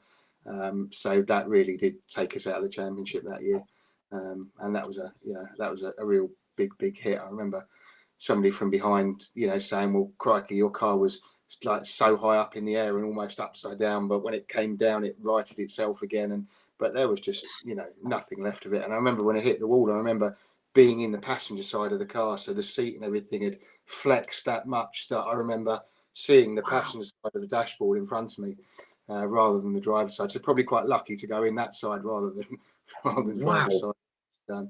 But yeah, that's how much flex there is, in things when you have an accident. It's, and obviously things are a lot safer now than back then. Things have moved on a lot. But I look at some of the stuff we used to race and some of the older cars now, when I see them, when you look at the roll cages and things, and compared to these days, you just look at it and you think, crikey, we used to race that, and then and then really, even to the to the Generation 1 Clio car, which was obviously quite a bit before I was on the Taker package, and I drove one of those around once on some parade laps, and you get in it and you just think, wow, it's like the roll cage is made of chewing gum. It's just nothing to it. Wow. But yeah, I guess at the time you probably felt safe as houses, but looking back, you think, oh God Almighty. Yeah. Well, as racing drivers, we all think we're completely invincible, and that's the way, that's the attitude you have to have when you get behind the wheel. Fear doesn't ever come into it when you're racing. If it does, then you're not going to perform at the end of the day. That has to go out of your head. Sometimes you might have a bit of a bigger breath for going through the fastest corner on a track flat out somewhere for the first time, like down the Craners at Donington sometimes, just flat in a lot of things that race there, and things like that. Barcroft at Croft in the wet is another great tricky corner, and they can have a bit of a heart in mouth moments, but you certainly can't be fearful or scared of of having an accident, that's for sure. No, sure. Excuse me. Well, I've got a few more comments coming in. Imogen Butchard said the one and only Wayne Eason. Monique Eason, obviously relation. Great days with you, the whole family and the team. Some lovely words coming in, which is always nice to hear from outside. Lovely great stuff. Family. So, Wayne, I owe so much too. Wayne and I set the Clio team up in 2014, which I guess we'll get onto fairly shortly. But that's. I've been with WD Motorsport for longer than any other team that I've ever been with. So, but I think before we move on to that, we've just done 2008 JHR. We then came back at the end of 2010 with Stanken Vehicle Engineering, and so I was driver coaching there, and driver coaching for a really great guy called Matthew Munson. His company was Blue Square Data at the time. And he couldn't make one of the meetings at Croft. He couldn't be there for the Sundays. He said, when it gets to Croft, you can race. And as a driver, you hear this sort of thing all the time, and rarely it happens, but absolutely true to every word he said. And, shows what a gentleman he was. Came to Croft. He's like, right, your turn to race this weekend. So jumped back in the car. I hadn't been in one for a year and a half or so, or nearly 2 years at that point. And I think we stuck it on pole. Went on to win one of the races and get fastest lap, and Matthew loved seeing his car out there at the front. And then so for the rest of the season, I was then out in the spare car alongside Matthew in the Blue Square Data liveried car.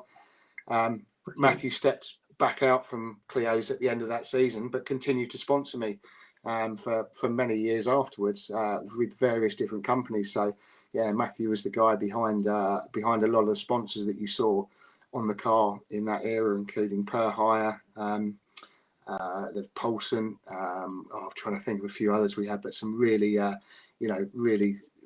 really great companies and great guys. But yeah, all thanks to Matthew Munson for that one. Oh, that's fantastic. I love that. I like hearing about the people that we don't see, but that are so instrumental in making it all happen. And he's obviously one of those. Yeah. So Matthew is sorry, just plugging my tablet in before it runs out. So Matthew is a guy. So I've got to take Matthew around for passenger rides in various different cars, and I've sat and teaching him. He had a Ferrari challenge car, 488 challenge car, and a 458 challenge car as well. So I'd take him around and his guests for passenger rides, and I do a bit of tuition and stuff with him. And he got me back. So he got into his helicopters. He's now got a helicopter business, Helicorp, and he took me up in a helicopter, and I am petrified of heights. And he took me up tiny little carbon fibre two-seater helicopter. And I was just so scared of the thing. And we took off. We whizzed across the airfield, like really low down to the ground. And then he went up in the air and he said, "Oh, look, we can just turn the engine off and you can land one of these without the engine on." And we came swooping down, and he pulled up as if we were going to do the bit where you pull up and then it drops on the ground. And he just fired the thing back up, and up we went again. And, so he got his own back on me there. So I'd given him in his some of his Ferraris and McLarens and things like that he had over the years. Never trust a guy with a helicopter. I mean, scare the pants off you. That's brilliant. Yeah, massive. So we fly in for, fly in on a Toka weekend and come and land at the circuit in his helicopter. He'd land, an hour or two before the Clio Cup race. Wasn't interested in watching anything else. He'd fly in, come and say hello, come and have a chat, and then as soon as the race finished, he'd be back in his helicopter, and off we went again. Just popping in to see how I was getting along, and just a fantastic guy. So. No, that's great. No, I love to hear that.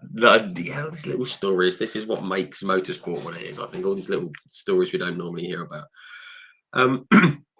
Excuse me. I mean, you mentioned you had that win at 2010. So that was actually a pole fastest lap in the win, Silverstone. 2011 was a full season. Another season that was a bit of a battle with some very talented drivers, and obviously it fell your way in the end. I mean, I've got here. Where are we? I mean, it was you, Aaron Smith, as he was then. Now Aaron Taylor Smith, as we know. Was it James Colburn and James Dixon? It was basically you four at it from the off. I remember this season very, very well. That was a fantastic, so close. And so I was back with Stankin Vehicle Engineering then, which was where I started in the Fiestas in 99 and then Clio's in 2001. So that was fantastic to go back and win a championship for Colin. Colin's so passionate about racing and such a great guy. So that was fantastic to be able to go and win with Colin again. But yeah, fantastic seasons racing. That we were hammer and tongs at it all year long with the other guys. We were a one-car team that year, and at times we'd turn up with the car in a trailer and run out of Steve Collette's van that he had with an awning on the side, and we'd be running like that against these big teams with great big lorries with running 4, 5, 6 cars, and just a fantastic way to go racing and go and win. Almost the underdog, if you like, a bit in that respect. And sure. It's always nice to see what you would call, I guess, a small team doing well. But in that, I've got at the start, you've got third and first in the 2 races at each of the first 2 rounds.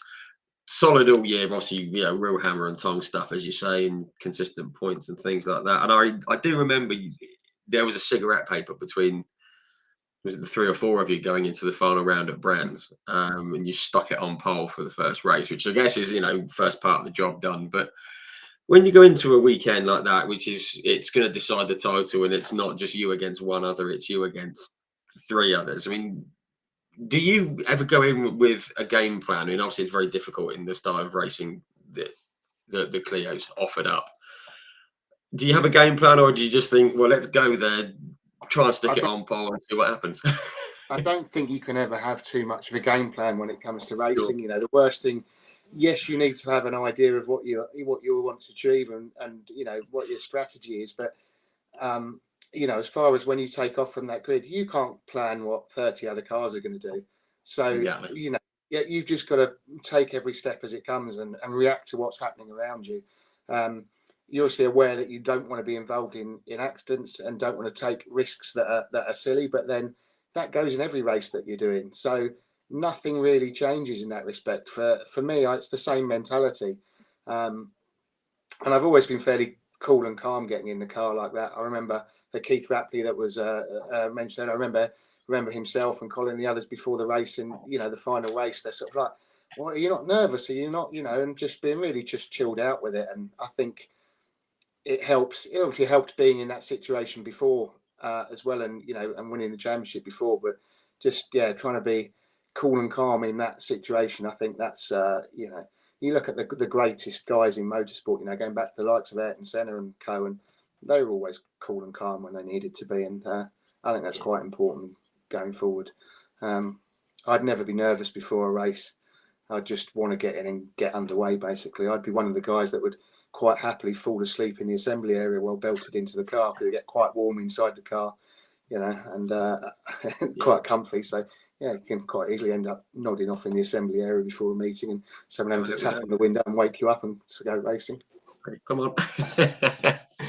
No, I think that's where races are different to fans, because I know I'd be completely, well, I think I'd be completely wired with nerves before any race, but that's probably why I'm not a racer. But I mean, just on that final race, I mean, well, I think you'd come second behind James in the first race, and I guess you've got to have some control. But was it a case of, go on, let's just get after this and and try and win it, to win the championship? Yeah, very, very much so. And it's just with those races, back then there was not really any saving the tyres or anything like that. It was just head down and go, push, and do what you can. So just that was that mentality. Just just go for it. Basically, what have you got to lose? Yeah. And I always had the attitude with racing is you've got to give it your best shot. And where I've done a lot of tuition over the years for people, it's something that I've always tried to pass along is you've got, if you really want it, you've got to put your best into it. You've got to try your best. And then whatever happens at the end of it, come the end of that race weekend, come the end of that season, if you haven't achieved what you wanted to, you can't look back with any regret at all, because you've done your absolute best. And for me as a driver, that's always been my attitude towards racing. If I do my absolute best, it's going to be what it's going to be after that. And that just takes so much pressure off your shoulders, Sure. so much weight away from it, and just a very simple attitude to going racing with. Yeah, absolutely. And obviously on that day, you kind of you gave it everything, and it came together. You won the race and won the championship. I guess after such a slugfest of a season that it had been, that year. Obviously, you're ecstatic to have won it, but is there a bit of relief in there as well, thinking, oh, it's gonna come our way, and Yeah, very much so. And anybody that's raced and had that adrenaline buzz of racing, after a weekend where you've won the championship and it all comes together like that, it takes so long for that adrenaline to sort of soak out of you. It's there for quite a while. It's such a high. It really is. It's the ultimate goal of what you want to achieve. Winning that championship. When you win a championship, you can't do any better than that. It's just an amazing feeling, and not just for me. It's for everybody that's there, that's part of it as well. From the fans, the supporters, the team. It's just an amazing feeling.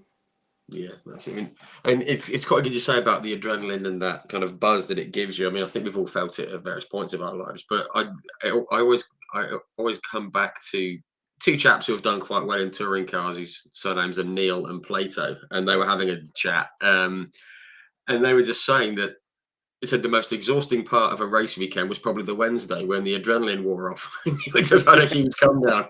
You're just absolutely exhausted on the Wednesday. Yeah. Yeah. Oh, great stuff. Again, just sort of, I mean, that was what, 2011. 2012 runner up to Jack Goff, and another hard fought season. But then was it? But I've finished my water, so I'm gonna move on to a Hawkstone. Oh well, if you must, if you must. And Mr. Clarkson, if you're watching and you want a Hawkstone to sponsor a truck or a car, more than happy to drive it for you, of course. Yes, it should be said that is Mr. Clarkson's brood one. Just quickly, if anyone is on wants to have a Google, do Google the Hawkstone band advert. You'll see why it's banned. It's very, very funny, but it's got Clarkson in it.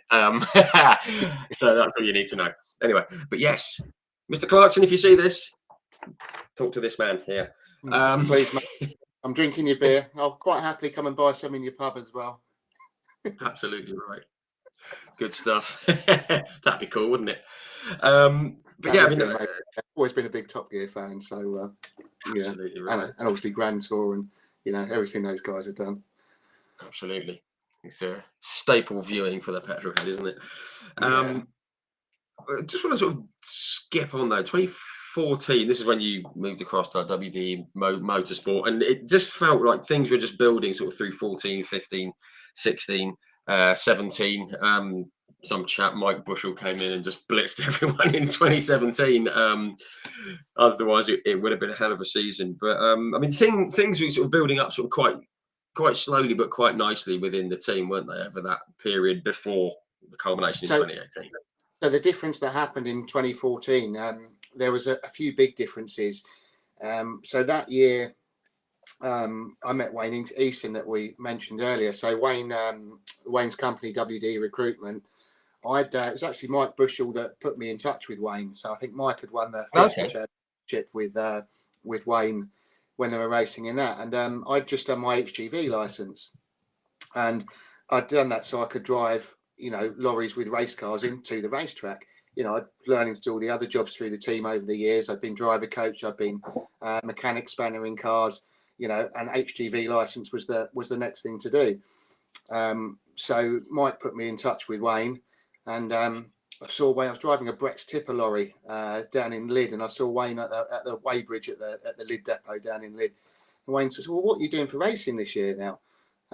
I said, "Well, I don't know." I said, "I've got the money to buy a car. I've got some sponsorship to do it." So to be honest, I'm thinking of, selling the house and putting my money up and starting my own race team up. And Wayne said, "Well, look, rather than doing that, why don't you come and run our race team? We want to go to Clio Cup. We've possibly got a customer," which was Charlie Liddell at the time, that came in about 3 rounds into the season. We sort of went from there. So I went from not just being a driver, but I was there in the workshop working on the cars, load them in the lorry, drive the lorry to the race circuit. We working on the cars through the week, but basically doing all the jobs in the team. And Wayne and I built WD Motorsport as a team. And so that's why I think we stepped back a little bit. We also went to a turbo car. And for those of you who know about turbos and how turbos work, that's probably another reason why we went backwards a little bit, because of things people can do with turbos that we weren't doing.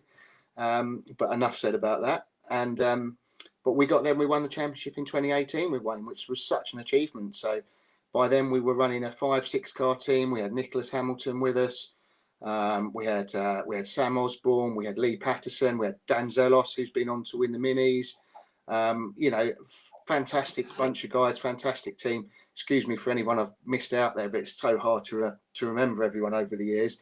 But that was probably the biggest championship win of all, because it was done, with myself engineering the car. I'd be there. So to start with, I'd be teaching all the other guys in the team. I'd be, engineering the car. Nathan Saggers would be putting the setup on the car.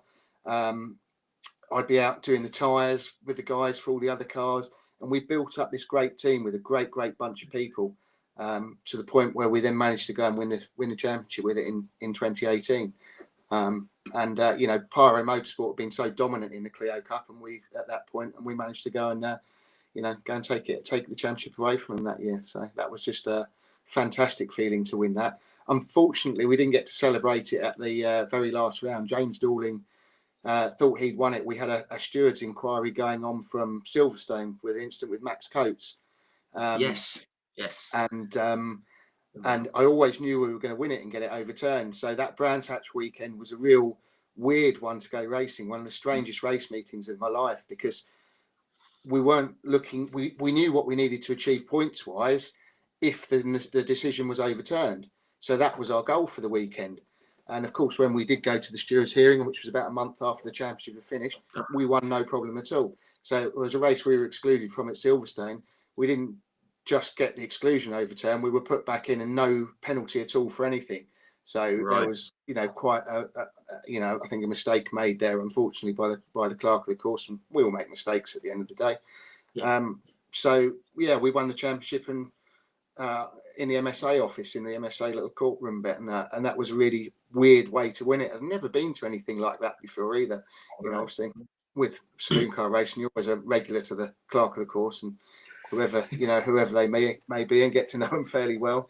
But I'd never been to anything like that before, and so it was a bit of a strange way to win that one. But still, nevertheless, a fantastic feeling. But I did feel for all the guys in the team and everyone around that we didn't quite get that celebration at Brands at the end of the year. You know, Yeah, that kind of last day.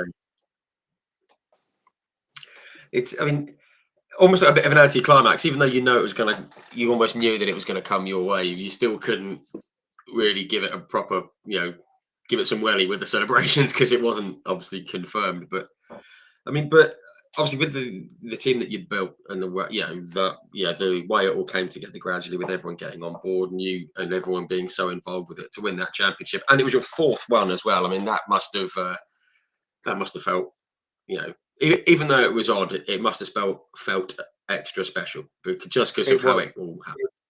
It was amazing, but it was just strange because almost the adrenaline was coming back, and yet we hadn't been to a race circuit for a month, but all that adrenaline was coming flooding back as we were leaving, the MSA court, and just still an amazing feeling, and and what an achievement. And going back to the determination in racing to keep things going and never giving up, one of the big key points that year was Donington Park.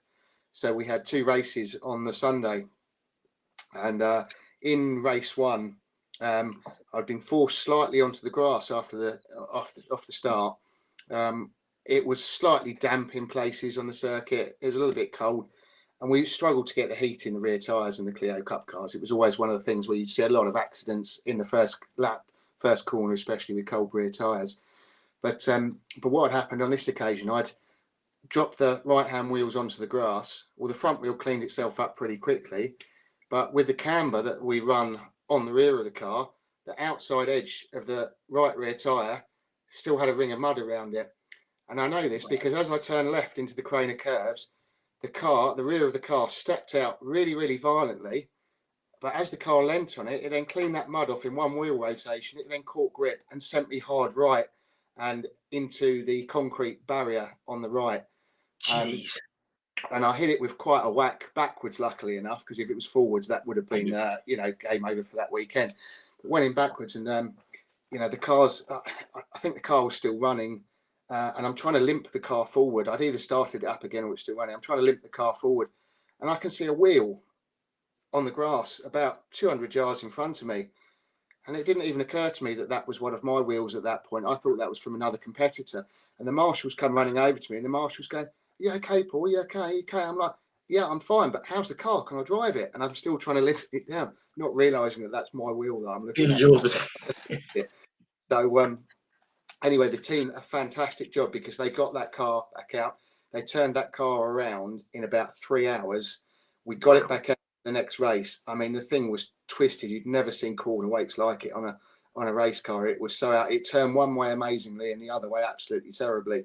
And it wrecked its tyres in about 2 laps of the race. But I think we limped it home for a 3rd or 4th place, something like that. And if it wasn't for the hard effort of the team and everybody chipping in, and our amazing sponsors at the time, TAC Assist as well, Ian and Ashley, I mean, they picked up the damage bill from it. It was a reshell after that. Oh, wow. And, and they just turned around and said, "Well, don't worry, we've got that one covered for you." And, it's so the work from the WDE team, the help from TAC Assist as a sponsor, just amazing to be able to turn a car around like that. I remember going in the medical centre after the accident, and I said, "Look," I said, "I know you've got a job to do here, but I really, really need to get back to the team and see if we can get the car fixed and get out in the next race." So I said, "Look, I am completely fine. I feel fine. I've been in many accidents by then, obviously, and Sure. I really am fine. So whatever you've got to do, if you could just do it as quickly as you possibly could, so that I can get out of here and get back to the team." Just let me get back to it. Yeah. Wow. And then I spent the next few hours running around getting parts for the guys back and forth to the parts lorry, and some of the parts probably weren't even needed, but it got me out of their hair, at least in the team, so they could crack on with what they needed to do. Brilliant. And obviously, the points gained in that limping the car around with the damaged car were instrumental in getting you the title in the end. Yeah, we just wouldn't have done it with that, and that's just a classic example of that. Never give up and that team spirit, and we achieved some great things as a team as well. We had a guy racing with us, Paul Rivett, came to race with us. He was an amazing driver. He switched over to us, Brands Hatch, first round. He had an incident in testing and absolutely totaled the car. It was a write-off. So the team reshelled the car overnight. And as far as we know, nobody has ever done that with a Clio Cup car before. Obviously, if it was qualifying into the race, you'd have to race with the car you qualified. But because this was testing into qualifying, we reshelled the car completely, went back to the workshop, got another shell. The guys worked until, I remember being asleep in my van behind the awning and hearing the car fire up at 3 o'clock in the morning and just waking up with a smile on my face of the car, knowing that the guys were, getting somewhere there with it. Wow. And even the guys that did the wraps, they then re-wrapped this car. So this car looked brand new the next day to turn up. Unfortunately, because it'd been such a big incident, the medical crew wouldn't let Paul race. But, it shows you what a team we built up with WD Motorsport there. Wow, that's incredible. I love stories like that. I mean, we've seen it in the touring cars in the last few years, cars being rebuilt and smashed to bits, and just the crews, and obviously one of the your lot were no different. They're just incredible people. And not just our team, when that happens as well, the motorsport paddock, as much as it's fierce rivalry, the help from other teams and the way everybody comes in, to help to get things back on track again is just amazing. And yes, there's a lot of secrecy between the teams, with how things are run and set up and how things work. But actually, when it comes to somebody really needing a hand, that everybody is there and wants to jump on and do everything they can. And I mean, we've seen that in the last few weeks with Power Max and. I was just going to say, I mean, that's the ultimate case, isn't it? Yeah, and so for them to be back out on the grid at Knock Hill, I mean, it just shows you the support and the hard work and that people are willing to put in, and the people that have got the spare cash or can afford to do it will then help people out that really need it like that. So amazing effort by Power Max and everybody around them to get their cars back out for last weekend. I think that's like British motorsport story of the year, isn't it? It's incredible. Yeah, it really is. Yeah. Obviously, we hope obviously Adam Weaver and everyone can build the business back up, and I'm sure they will. So absolutely incredible stuff. So going back to motorsport stories, I think of this one actually because this is one. So we were over at Zandvoort, and again going back to Keith actually. So Keith and I were working on the Caterham team for Colin Stankham, for Stankham Vehicle Engineering, and Colin that year he used to be a racing driver himself, wasn't racing anymore. But he managed to win Crash of the Year for Caterham that year. So he used to have a tandem push bike. And actually, I think it was on Colin's birthday as well this day. So he had a tandem push bike that he used to ride to the pub and back in the evenings with his wife, Maggie. So Keith and I were on bikes. We had a young guy, Lee, I think it was, working with us as well. And then there was Colin, Maggie. So the five of us running these three Caterham cars for the weekend. And as we came back through the hill down into the circuit at Zandvoort, you turn right to go under the tunnel. And there's two tunnels there, and the gate was closed on the right-hand tunnel.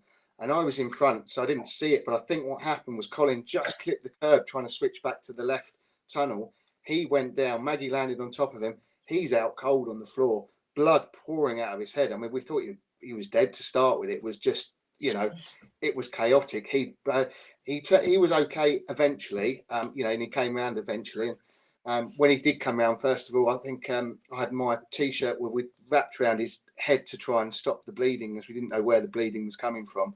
And the first thing he said is, get that effing T-shirt off my head. It's stopping, it's a bit tight and stuff. But he broke a collarbone, he broke ribs. He'd been out cold. And so he won Crash of the Year for Caterham that year. They awarded it to him at the awards at the end of the year. So, there's another little behind-the-scenes story of motor racing. Crash of the Year, and it wasn't even on track in the car. Love it. But we're obviously glad you made a recovery. No, that's great. Just another comment popped up again, a little bit late. Andy Zulos, hello Andy, father of Danny, just says top man Paul with the old thumbs up emoji thing there. So good to see you, Andy. And obviously Dan's been on here for a chat, and it's good to see Dan in the Porsches this year. Very good to see.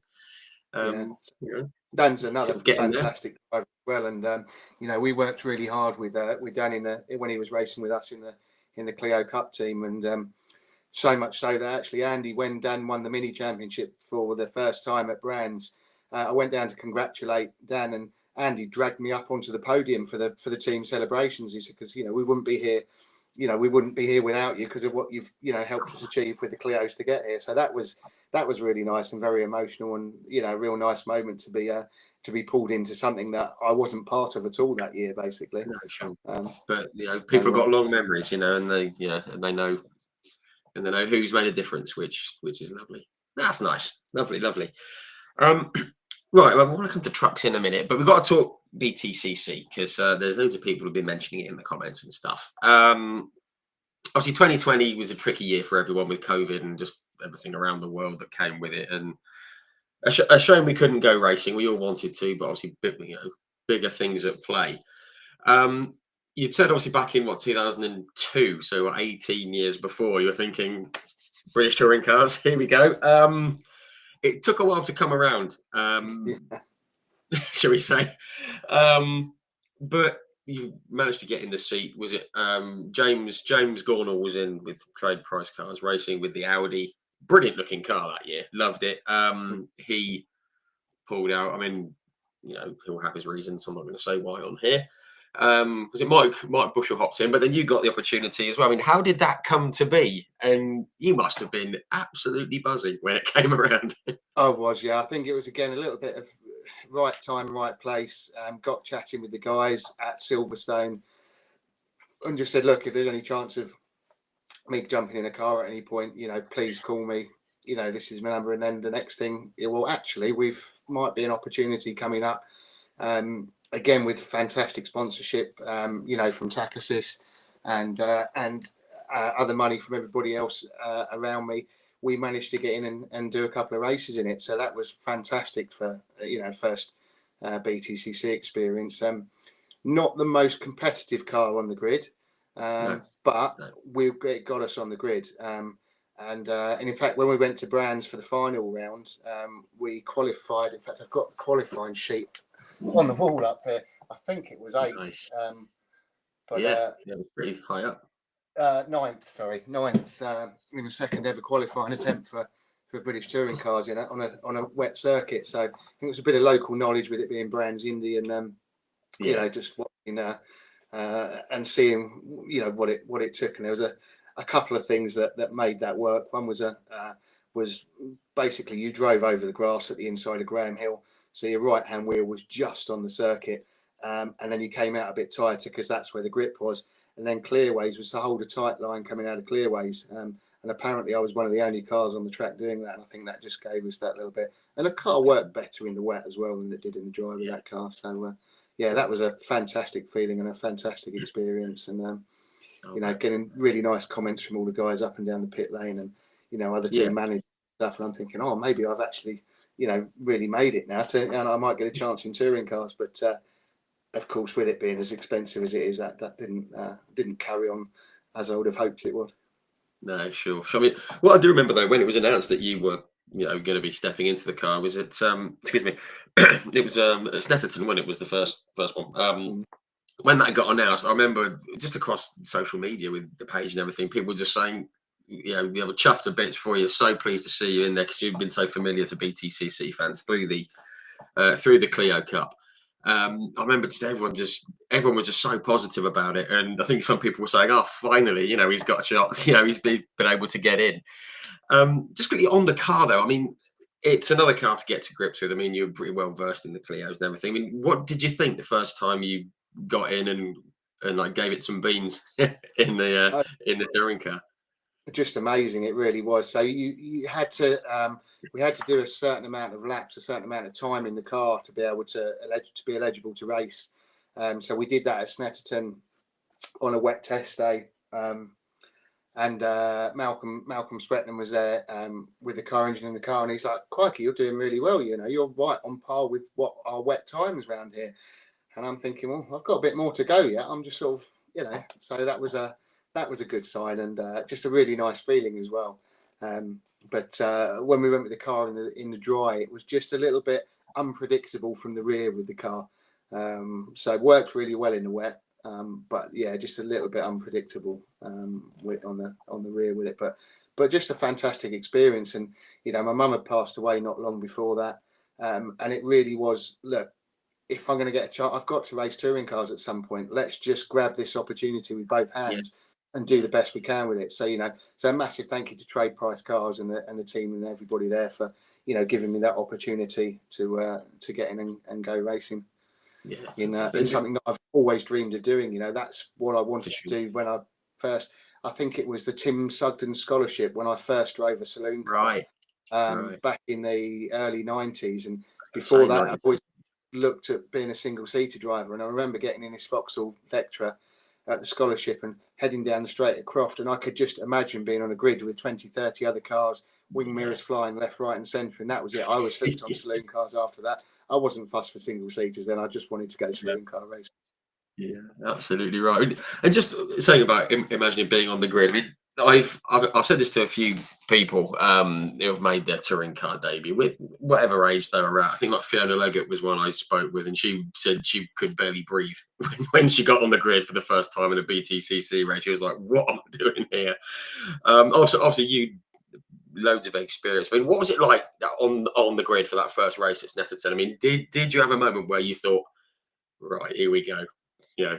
I'm doing it"? 100%. Oh yeah, really did. 100%. Here we go. I'm finally in a BTCC race.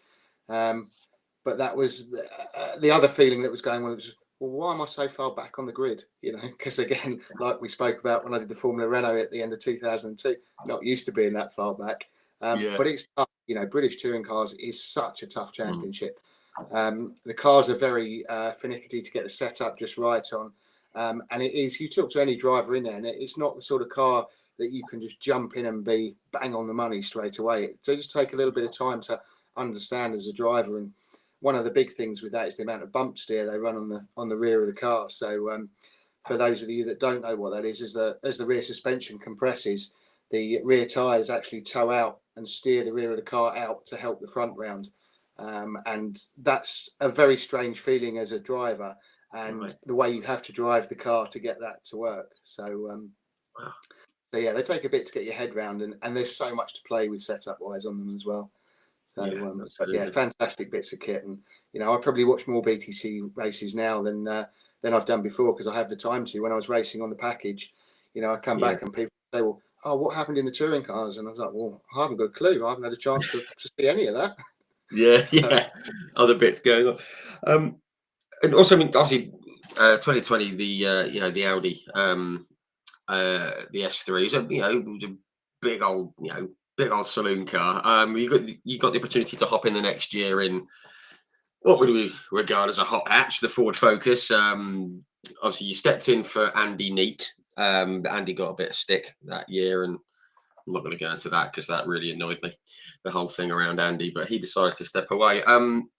Obviously, you'd done a few bits alongside like Motor Baseball Alliance beforehand, but how did that all come together? And I guess you didn't have to think twice, did you? I didn't have to think twice in the slightest. No, so that was a massive opportunity from Pete Osborne, who'd bought and taken over Motorbase, that's now Alliance, and he's behind all the Napa Racing UK cars. So Pete is an amazing guy at helping people come through with racing, and he gave me a fantastic chance there to to get in the Weir Tools car and go and have a go. So that was just Wayne Eason as well, and Pete are very, very good friends. So between Wayne and Pete, that's how it came about basically. So good, thank them both massively for it.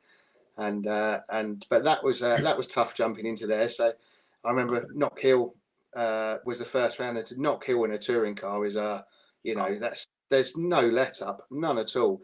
And it was just going to say that is quite a place to hop into a new car, isn't it?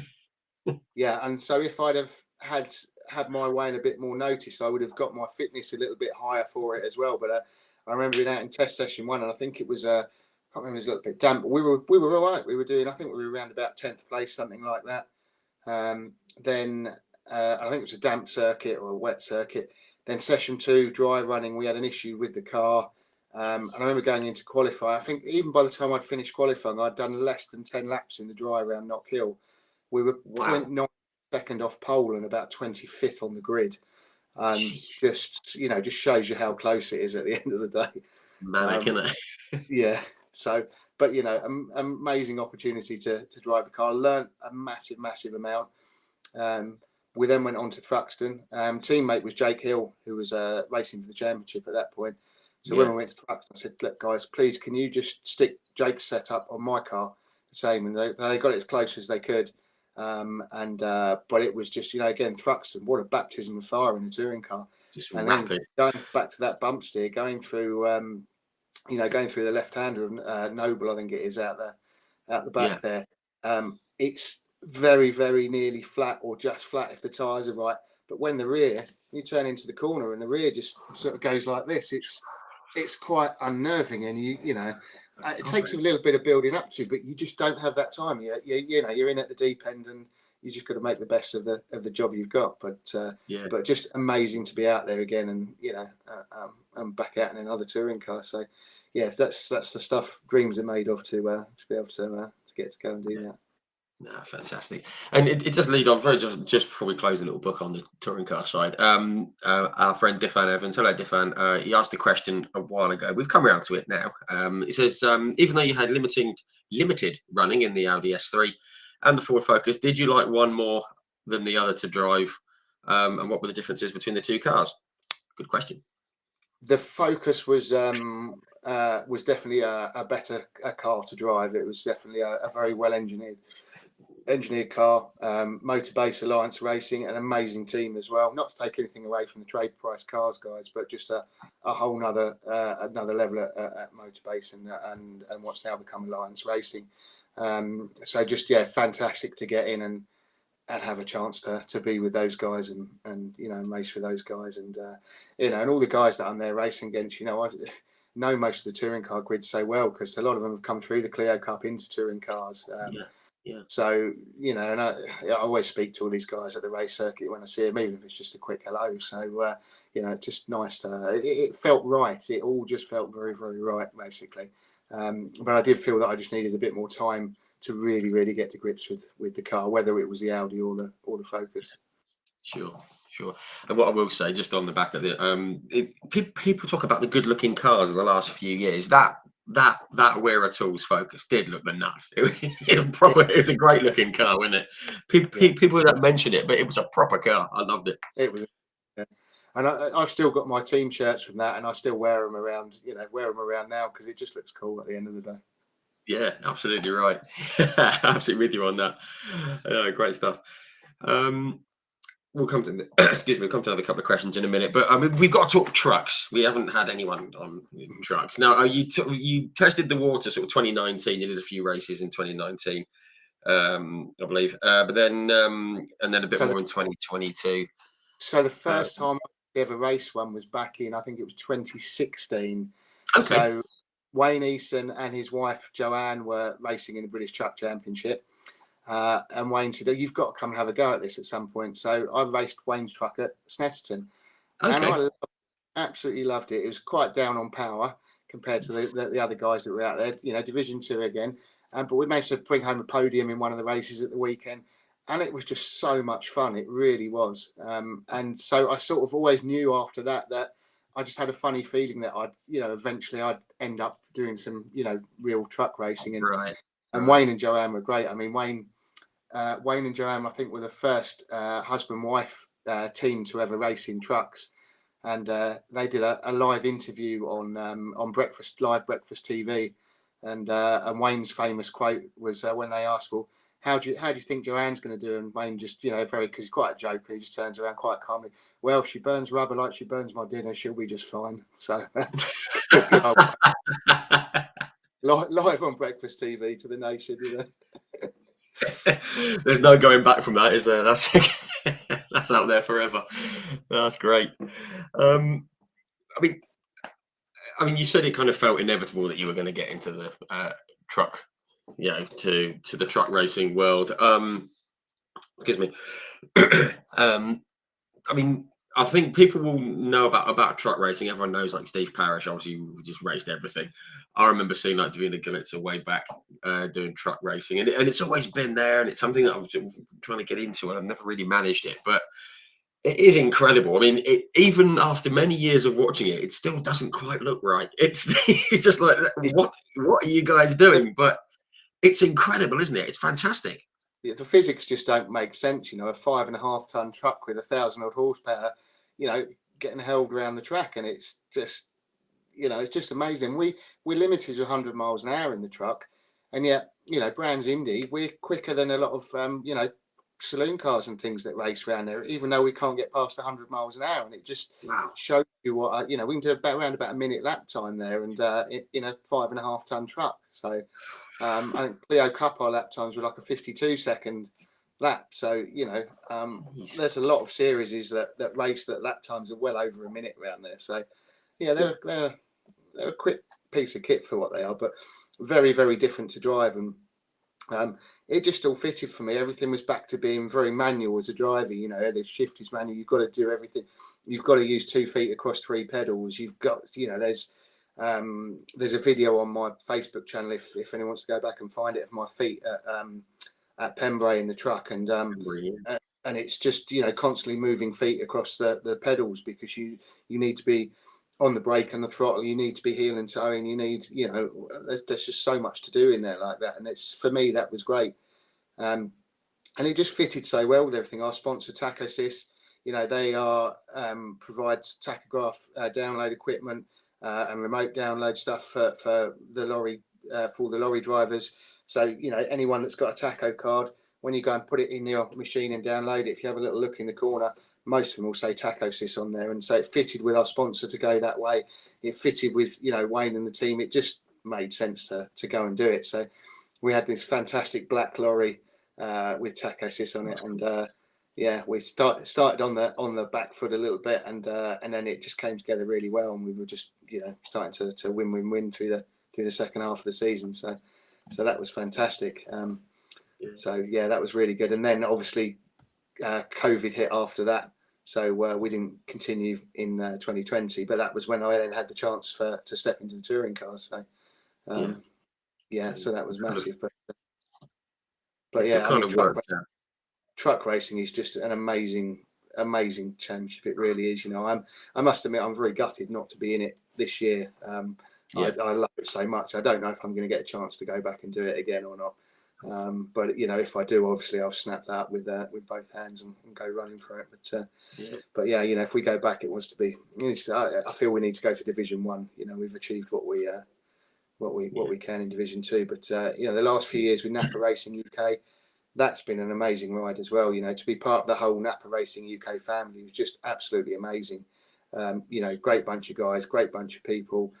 One of the biggest, if not the biggest, sponsor in UK motorsport.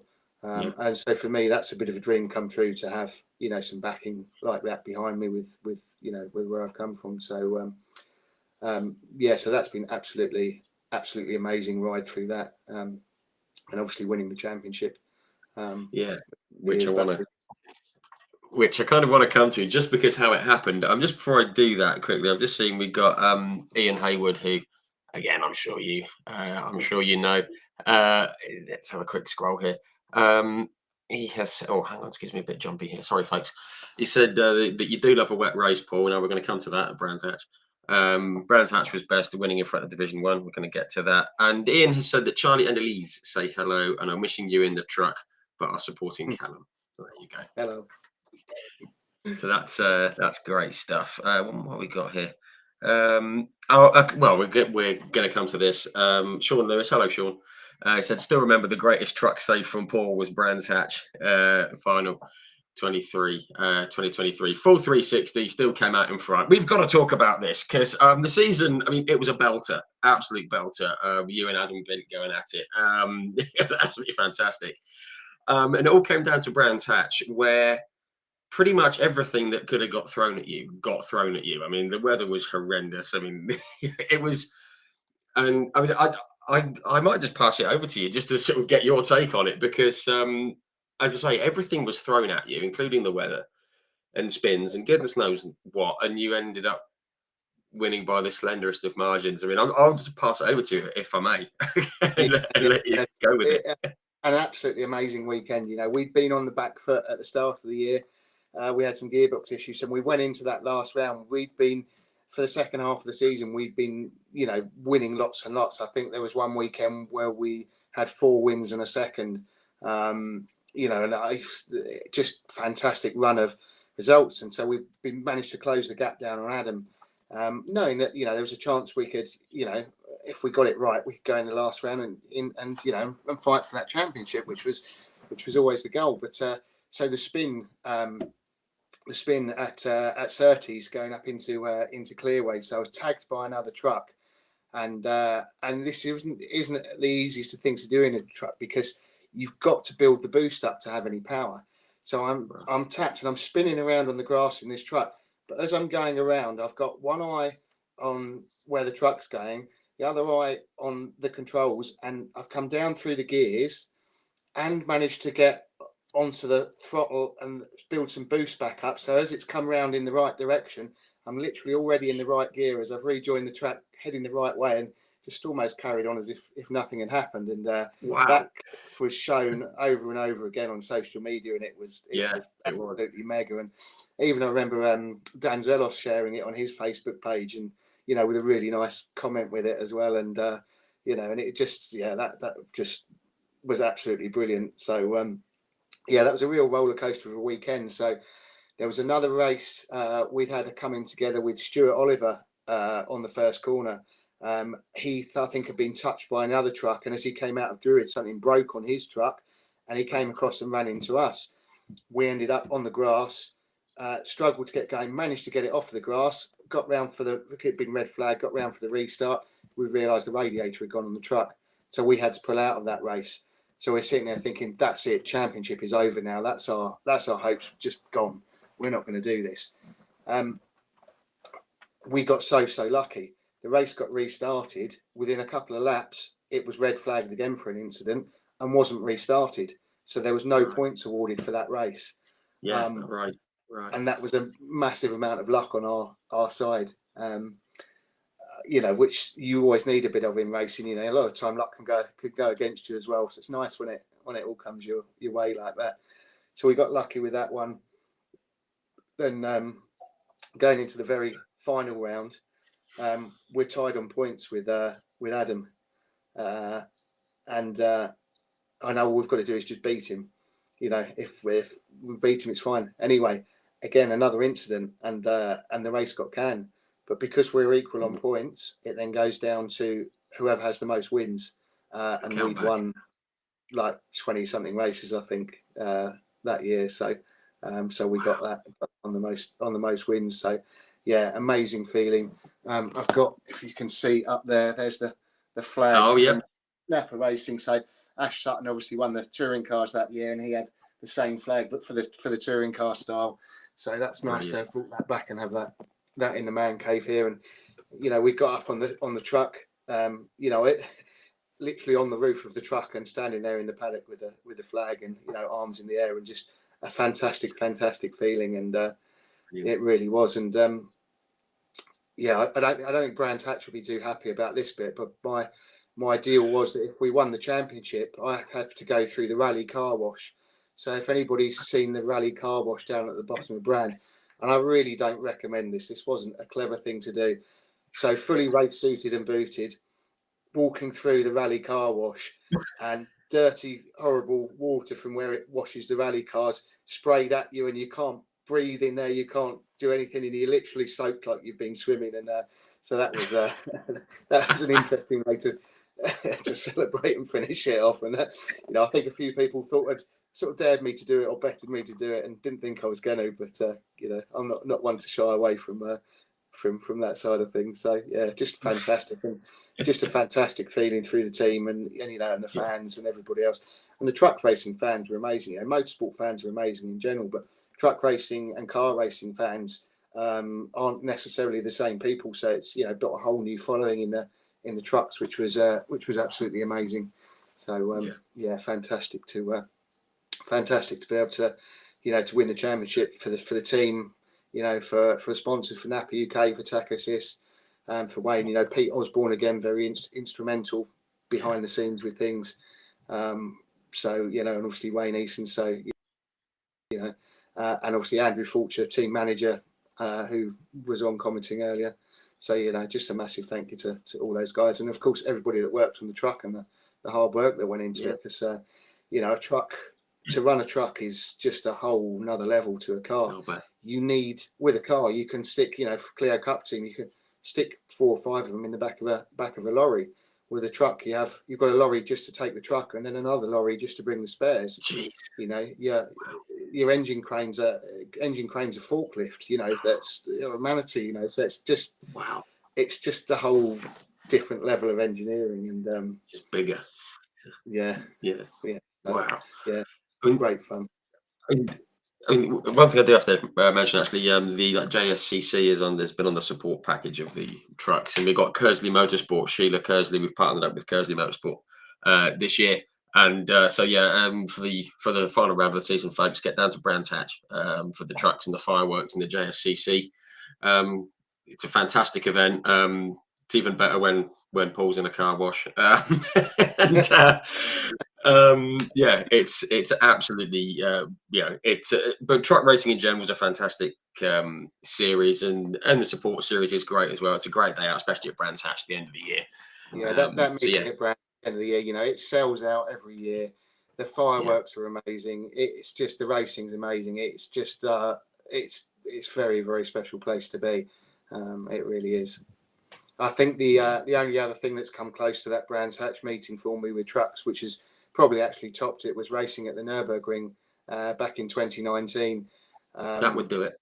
I think 250,000 fans through the gates there, and we're racing as a support race for the FIA Truck Series, and then there was some bike racing on, and it was just an amazing event to be part of. So that was quite special, and always quite special to go and race abroad as well, because I've not done a massive amount of that, and whenever I have, I've really enjoyed it. So it's been pretty cool.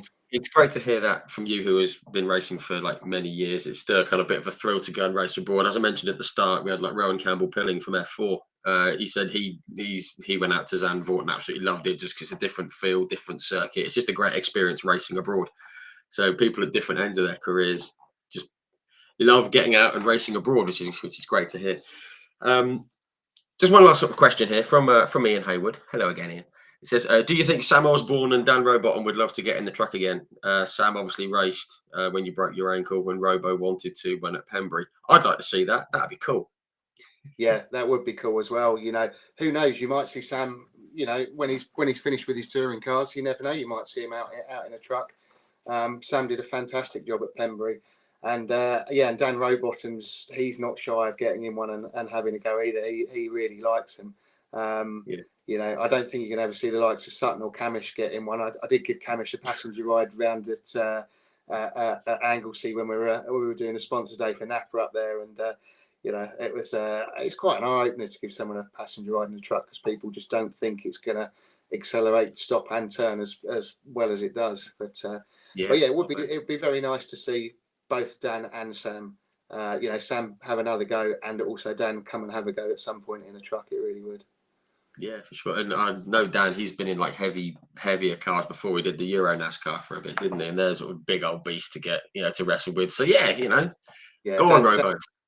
Dan's a great guy. He really is. I've known Dan obviously through the Clio racing, and and obviously Ash Sutton as well, racing him with Clios, and Dan Camish I've not known so well, but always seen what a fantastic job he's done through his racing career, especially with the Porsches. And the Napa crew in general, they've got a fantastic bunch of drivers in there with it. They really have. So sure. So I must admit, as I said, they're a bit gutted not to be part of that this year. But it's a big budget to go racing at the end of the day. Yeah, and that's the thing. I mean, we were sort of going to go touch on it. I mean, it's a budget issue. Just what I will say about Dan Rowbottom, he was the first BTCC driver to really get on board with the hard compound and support as well. So cheers, Dan. He's a good lad. Just a couple of bits I want to pick up on before we go into the general bits and the fun questions, because it's over 2 hours. My God, it's flown by. We have got Ian Hayward has said, it just mentioned about missing out on going to Le Mans in the trucks. That would have been cool. Anything at Le Mans cool, isn't it? Even if you just walk past, it's kind of cool, isn't it? Absolutely gutted not to go to Le Mans. We really were. Yeah. We were on our way after, breaking my ankle early on in the season. such a shame to have done that. Fell off a pair of step ladders at work, just not from a great height, just a silly fall, but broke it very, very badly. Didn't realise how badly I'd broken it to start with. I mean, I phoned my wife and said, phoned my wife Juliet, who's always supports me very much as well with the racing, and I said to her, can you come and pick me up? I was only a mile or two from home. Can you come and pick me up and run me down the hospital? I've twisted my ankle. And she said, well, you haven't twisted it, otherwise you wouldn't be phoning me up. And I said, no, I think pretty sure I've just twisted it, but I do need to go to the hospital and get it checked out. And it wasn't until even when they came back with the x-rays and said it's broken, I was like, oh, well, that's the first sort of realisation of, oh, actually I have broken it, and a long recovery. So obviously missed Pembury, but championship, we were fighting back. We were en route to come back and still win that championship, even after missing a whole meeting. But then we unfortunately blew the engine up in the first race at Snetterton, which meant we had to sit out the Snetterton weekend. And Le Mans was, I think, the following weekend or 2 weeks later. And these truck engines, especially with Division 2, they're not easy to come by.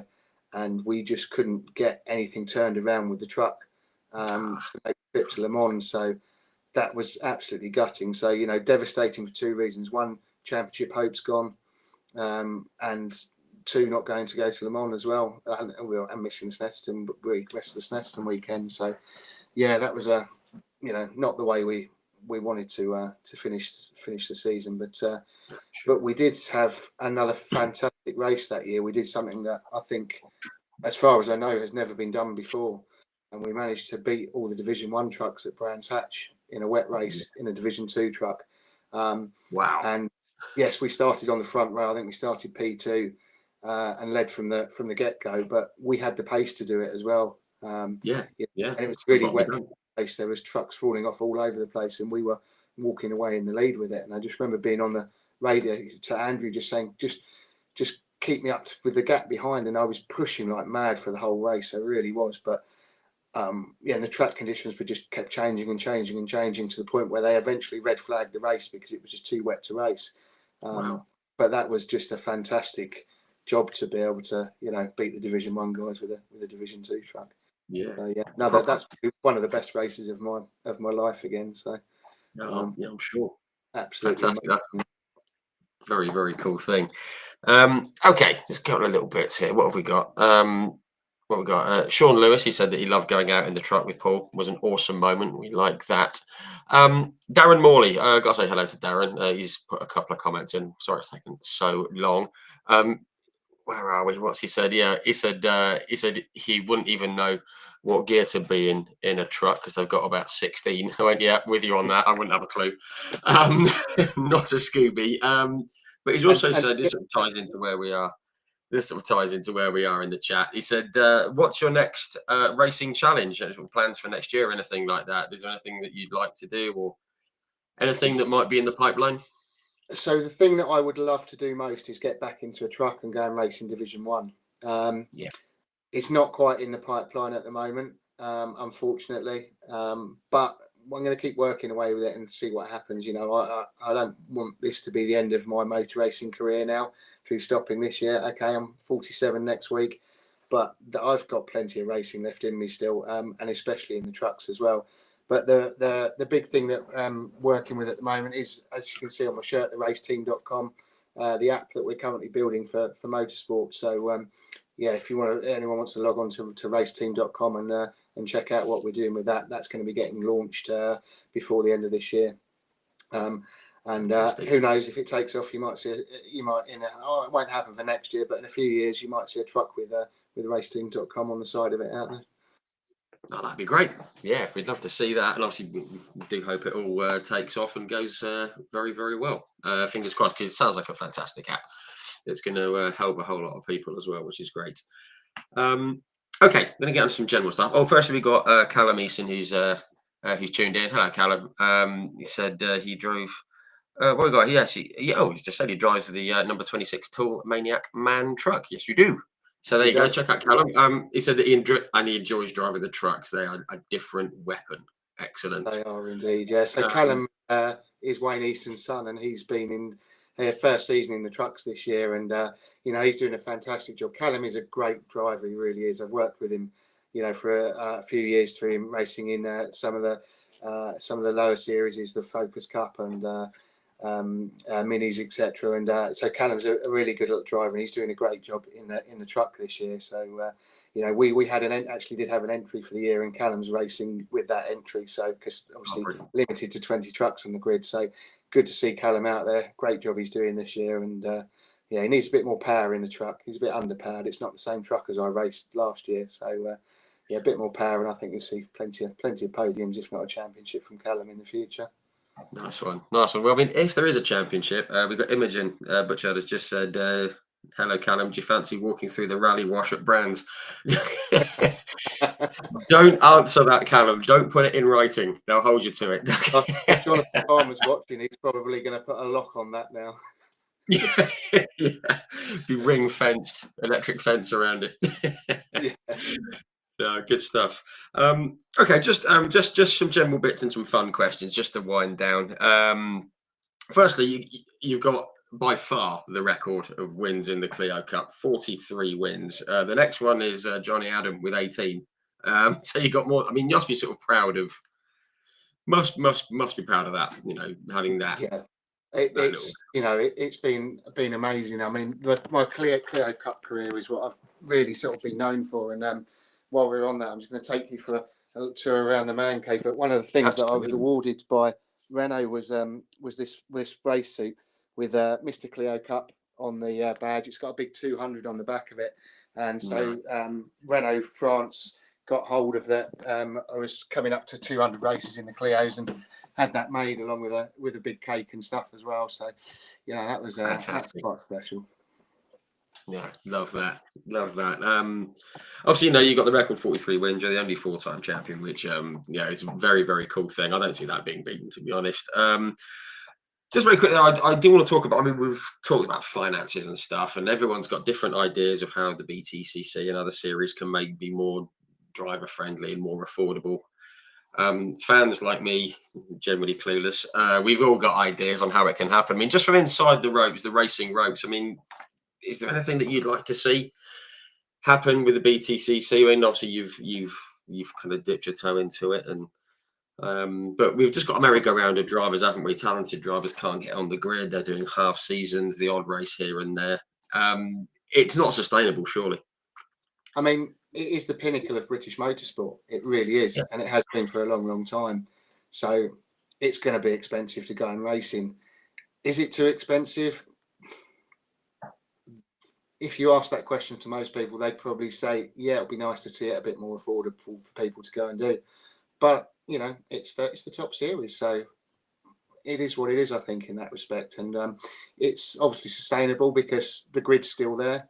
The drivers are still there, but it's hard. It's very, very hard for everybody in it to keep going with that sort of cost every year. Yeah, sure. And I think the thing is, we all want to see it on the TV, but that's what costs. It kind of costs money to to get everyone out on the telly box, and I get it in front of people, and it's a balancing act, isn't it? I mean, it's we want to see it, but we don't want it to be too expensive. We can't have both, unfortunately. So I mean, if you look back into the super touring car era, when the manufacturers were involved, they were spending millions and millions each year. It was F1 money. So it was absolutely crazy when they were all competing with each other. So actually, if you look at it in that respect, it's come down in cost, but it's still a very, very expensive thing to go and do. And it obviously is sustainable because it's still there and it's still going, and it's still a great, fantastic championship. But it would be nice to see it just a little bit more accessible for some more of the talented drivers out there.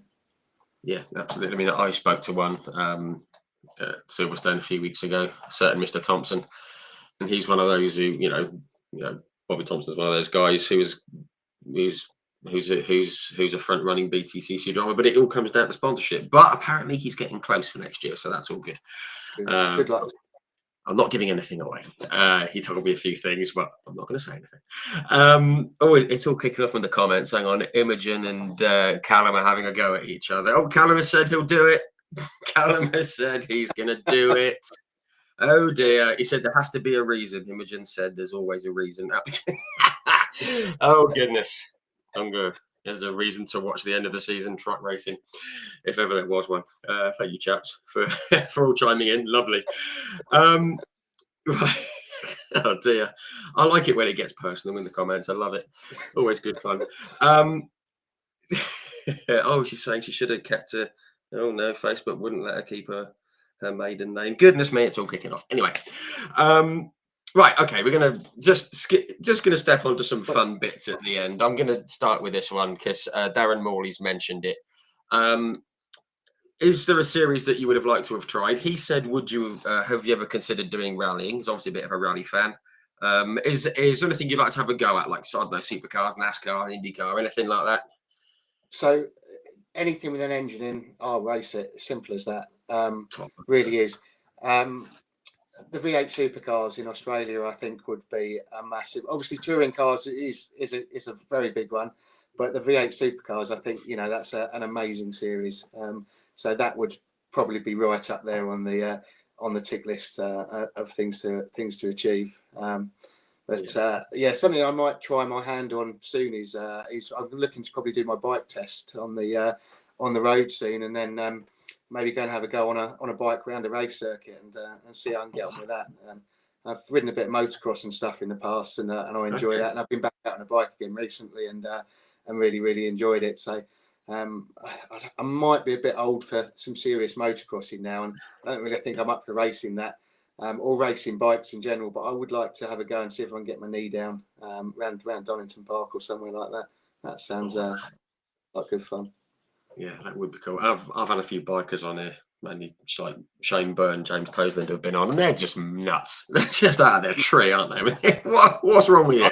I mean, I'm not that level nuts by any means, but I would like to, and I'm not about to start racing them, but I would like to have a go and, go and do some track days and just get out there and see what it's about. So yeah. No, that would be cool. That would be cool. Okay, let's just have a little couple here. It's still going off in the comments. They're talking about damage clauses and panels falling off trucks. Goodness me, it's all good fun. Love it. Okay, just some fun ones to end up with here. We sort of touched on it. What motorsport do you follow the most closely? I mean, you said F1 and BTCC, but yeah, they are the two that I follow the most closely. Obviously, the British Truck Racing Championship as well. Formula One I've really got back into recently. I think it's become a fantastic series again, and the British touring cars I watch more than ever. As I said before, I didn't get a chance to watch them when I was racing there on the package, and now I do. So we've just come back from holiday from North Wales actually. So I know there's a guy from Wales watching, and so on Sunday I was there with my phone at the bar at the Haven Holidays place watching the touring car races until the battery went dead on my phone. So it just can't get away from it basically. Yeah. That's how you spend a holiday, isn't it? A proper job. Watching the race. They couldn't put it on the screen in the bar because the football was on, so it was on the phone. Unfortunately. Yeah, fair enough. I mean, I kind of would say, you got to ditch the football, but my team won on Sunday, even though they were rubbish. But you probably guess who my team is now. But anyway, it's no good stuff. Okay, what we got? Again, we've touched on this before. Favorite driver when you were growing up? We sort of mentioned it earlier. Ayrton Senna, definitely Ayrton Senna. Growing up, really just outstanding driver. If he'd have lived longer, he would. I'm sure would have set records that will never be beaten. And you've got to also think back then they didn't do as many races in the season as they do now. So it's 16, isn't it? Yeah, as records are tumbling at the moment, the amount of races, but there was a lot less back then. Absolutely amazing. Drivers that I've raced against personally, I think up there the top ones are probably Ash Sutton, Tim Mullen, Andrew Cicaldi. And they're probably the top three I think I've personally competed against that really stand out from the from the rest of them as just really good, tough competitors, great drivers, and something special, something real natural talent. With the amount of technology that's evolved, that's around motorsport now, and the driver coaching, the teams, all the data that's available, you can make drivers very, very good over a certain amount of time. but seeing that natural talent I always find that amazing, and that's the bit that I really, like to see in drivers. I think Tom Ingram's actually another one like that as well, to be honest. So, but I've not raced against Tom before, but I don't actually know him. But yeah, so I think they're probably the top drivers that I've ever competed against. Yeah, got some good names in there. Goodness me.